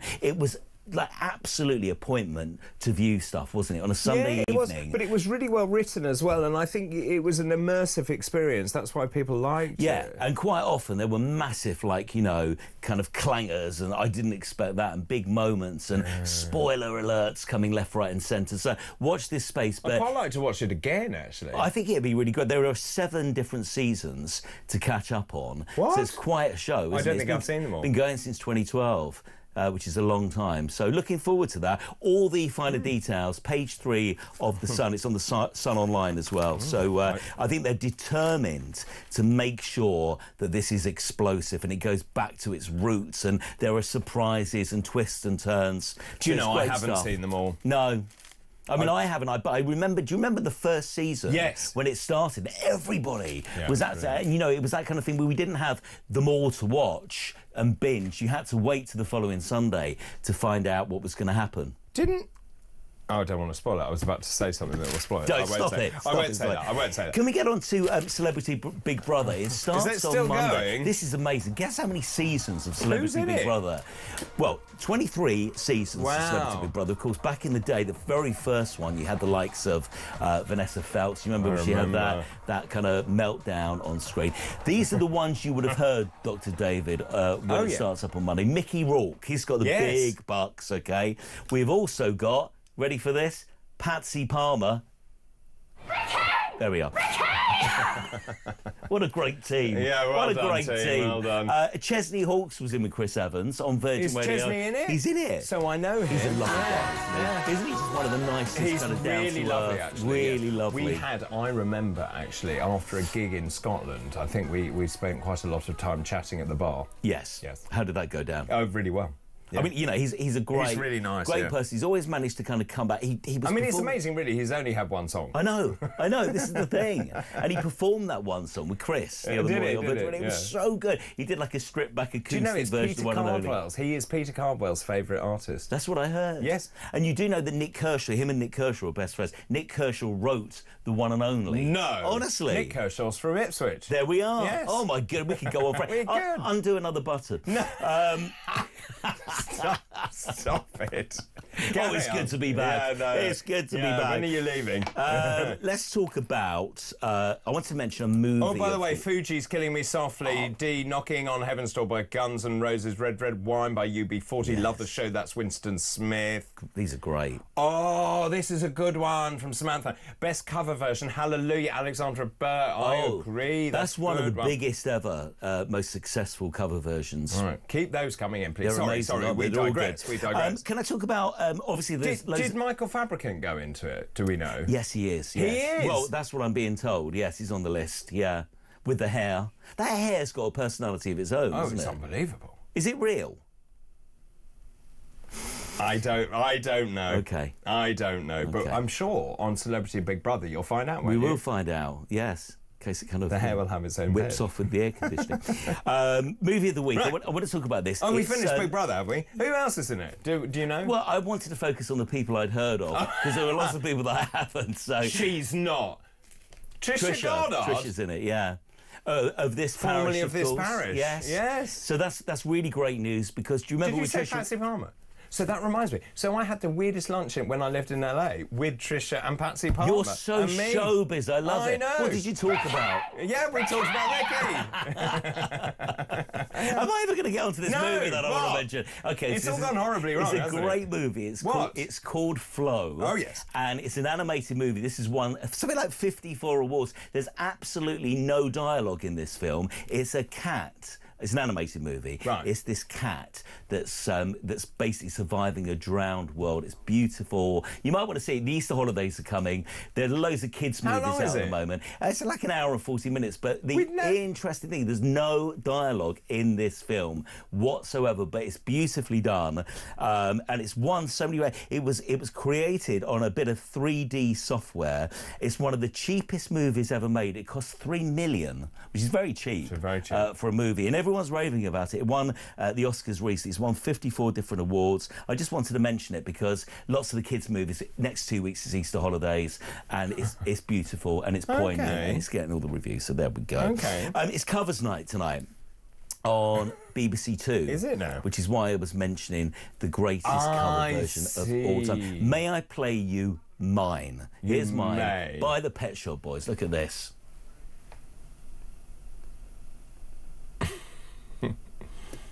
I think you'll have to sing it. Oh. Maybe I didn't treat you quite as good as I should. Maybe I didn't love you quite as often as I could. Little things I should have said and done. Right. Really great version. And, you know, one of those songs that I grew up with songs like that and I forgot it was a cover version. You listen back. Yeah, Kim Carnes, Betty Davis Eyes is a cover version. No, it's not. Honestly. And you listen to the original. Don't ask me who it's by. the 'cause original I've by? just thought of that. But the original version is completely different. A real kind of... You know when you're used to a version? Yeah. It's like if you grew up with the Fugees, like, you know, our WhatsApper there, Killing Me Softly.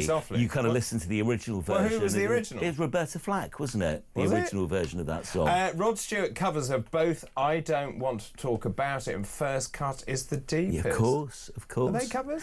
Here's another good one that people are always really surprised about. Soft Cell, Tainted Love is actually a cover version. No, It's who a cover sang that, version. then? So the original version was by Gloria Jones. Is that right? And it was completely different. If you Google Gloria Jones and you listen to it, it's a really good version, but we grew up with the Soft Cell version. That's the version that we know. I've got another one. Hi, David. I've always loved Alison Moyet's cover of that old devil called Love. Yes. Also great to sing at karaoke. Thanks very much for a great show. That's for Ian Berkshire. Good morning and thank you. They're doing a huge night on the BBC tonight, so you've Right. got all the different versions, the cover versions on top of the pops. Then they're going to show you people covering live cover versions. You know, so when we have people in with Chris Evans, we always say you can do a couple of your own. Yes. But can you do a cover version that we wouldn't expect you to do? Now, just on the covers night, can I just run these past you? Dave Rhodes, Tech Dave, in there.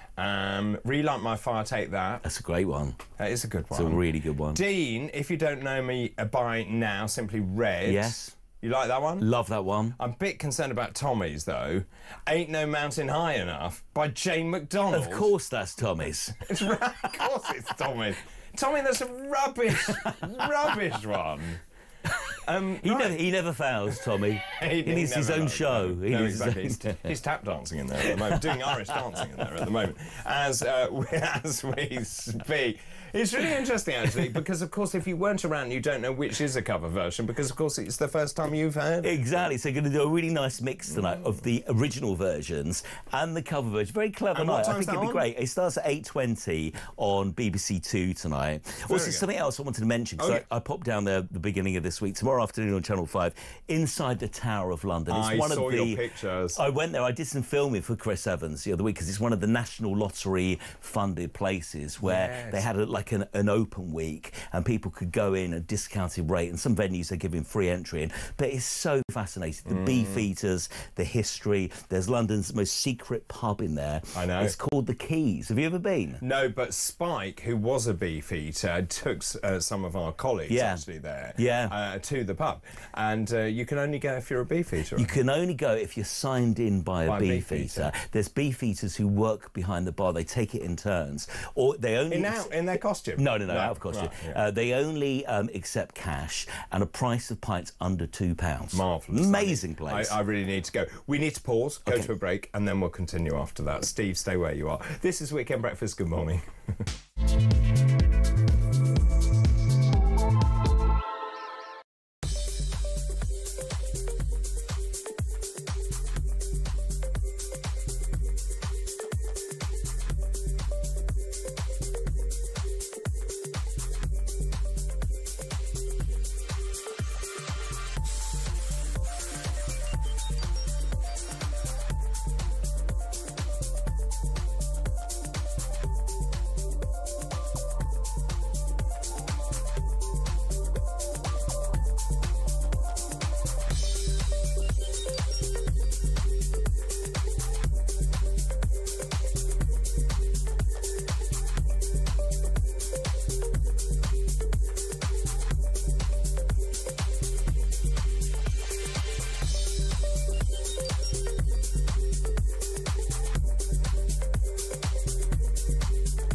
Mr. Big from 7-7, Haroon Aswat, aged 50, suffering from some mental health problems, apparently, is okay to be released back onto the streets of our country, even though he's actually got something called schizoaffective disorder. I don't care about this person's poor mental health issues. I want at the very least to see him rot in a very unpleasant cell until his last miserable breath. And unless you have an extreme zero tolerance policy about this, we're going to see more and more terrorist attacks.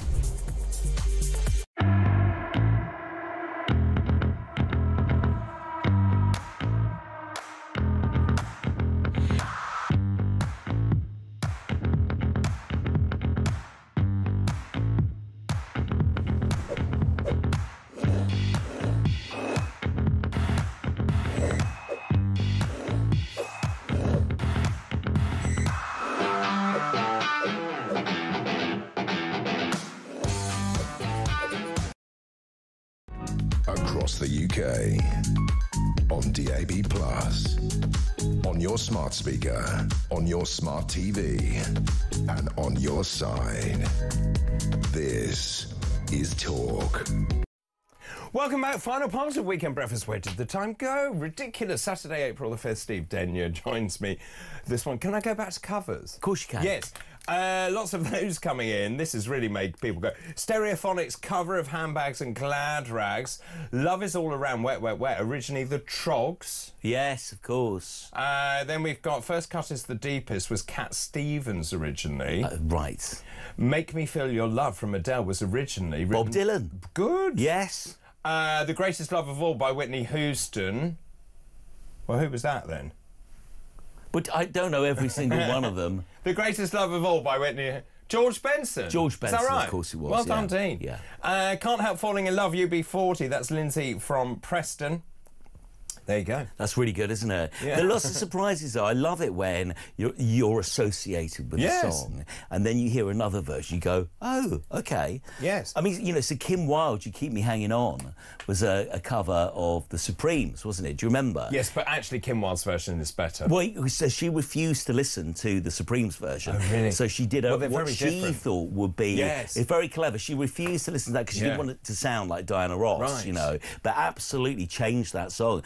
I agree with you. I think that's a better version. Much better. It's a brilliant song, actually. It reminds me of my youth and growing up, which was 3,000 years ago. Now, another button's just undone. No, it hasn't. No, it hasn't. Have we finished talking about the Tower of London? Have we finished that? Yeah, absolutely, yeah. But amazing. And, of course, we will talk about this tomorrow. VE Day, the poppies are coming back to the Tower of London. They are, as and well. that's really special. I remember, do you remember about a decade ago, they were, I think it was, maybe just under. Yes, of course, yeah. But I saw the display outside, and it just incredible. There was absolute silence of people just looking at it, taking in the atmosphere. But they're coming back. Of respect, so it's incredible. We'll talk about that tomorrow. Now, you're very important, and I always see you being very important. Now, you are covering for Chris Evans on Virgin Radio Breakfast Show for the next 2 weeks. Yeah, Chris is off in LA, and he says, Steve, would you do the show? And I was like, you know, of course. So we start on Monday. No, I'm busy. I don't know what would have happened if I said no. But we are doing all the fun, because it's Easter weekend. So lots of people going away. That's not weekends, though, is it? So you're Monday, not against me? No. You'll be fine. Okay, you'll be fine. I'll be back on with you next Saturday. Okay. But we're doing all the voice notes from Monday morning on Virgin Radio. Chris Evans' Breakfast Show with the National Lottery starts at 6:30 till 10. So we thought we'd make everyone the start. Yeah, exactly. Real men go on till 10. Yeah, We exactly. thought we'd play out as many voice notes. We've got great things like the Gobsmackers, Because I Love You. We're going to replay Chris's interview with Tom Hanks on Monday. We've had some amazing... In the last year, we've had Tom Hanks, Arnold Schwarzenegger came in, Paris Hilton's been in, Kate Winslet talking about the movie Lee. We had the boys from, Adolescence. We haven't spoken about Adolescence, have we? No, we have spoken on other shows. But the fact that they came in the day that the season dropped and what they were hoping, how they were hoping to change the discussion. And this week, we learned that that's going to be shown in every school. Yes. Very important discussion starters. You'll be able to hear what they said on the day of the release. So I'm looking forward to it. Monday to Friday, 6:30 to 10 on Virgin Radio. That's a bit of an advertorial. I hope it goes really well, Steve. Thanks very much for coming in. Steve Denyer there. Let's take a call. Grace is on the line from Ealing. Good morning. Good morning to you. Right, what's on your mind? Various things regarding this school. Someone I know who knows someone in the area has said that actually the school will be commemorating Easter, but they will do it within a school assembly rather than in a separate service, which is what happened when I was at my C of E high school. We didn't have a separate service, but we heard from the pastoral team about Easter during the whole school assembly. And I still remember the message that was given about the meaning of my name, Grace, and how that means that we are offered something we don't deserve, that we haven't earned. And the member of the team who showed this to us did this by giving a child an enormous amount of cream eggs, and the shock on this little boy's face still stays in my mind. And the point was that he was being given something he hadn't earned, and that's what we're offered at Easter. And I think I think it is a problem if people are opposing Christianity for the sake of, I don't know. But I also think that what's really important is that we all think about what we remember at Easter. We don't necessarily rely on schools to do it. And I think it's great if parents want to talk to their kids about it, for example. I think most adults in the country actually don't know a huge amount about the historicity, for instance. I mean, I read a book called Who Moved the Stone when I was a teenager, and prior to that I hadn't realised that there's actually good historical reasoning to conclude that it happened, as mad as it might sound. But a lot of people just think, oh, it's a myth. And I think it would be great for us all to maybe learn more about the history. And if the school is just opposed to Christianity, then that's a real shame. But I think that there's a wider cultural value in us thinking about what we personally believe and the reasons that we believe those things. And tradition is maybe less important than our own decisions about God, and whether we want to choose to believe in what happens at Easter or not. Maybe we should think more about those big questions and not just about tradition, because tradition in itself is nice, but it's actually of less significance. Wow, what a great call, Grace. Really good to hear from you this morning. Peter Cardwell, good morning. Good morning. Stop meeting like this. Yes, indeed. We'll be discussing what Grace was discussing there, certainly. Really? Yes. Good, yeah. How can you say something's inclusive when you're excluding the majority of people in this country who celebrate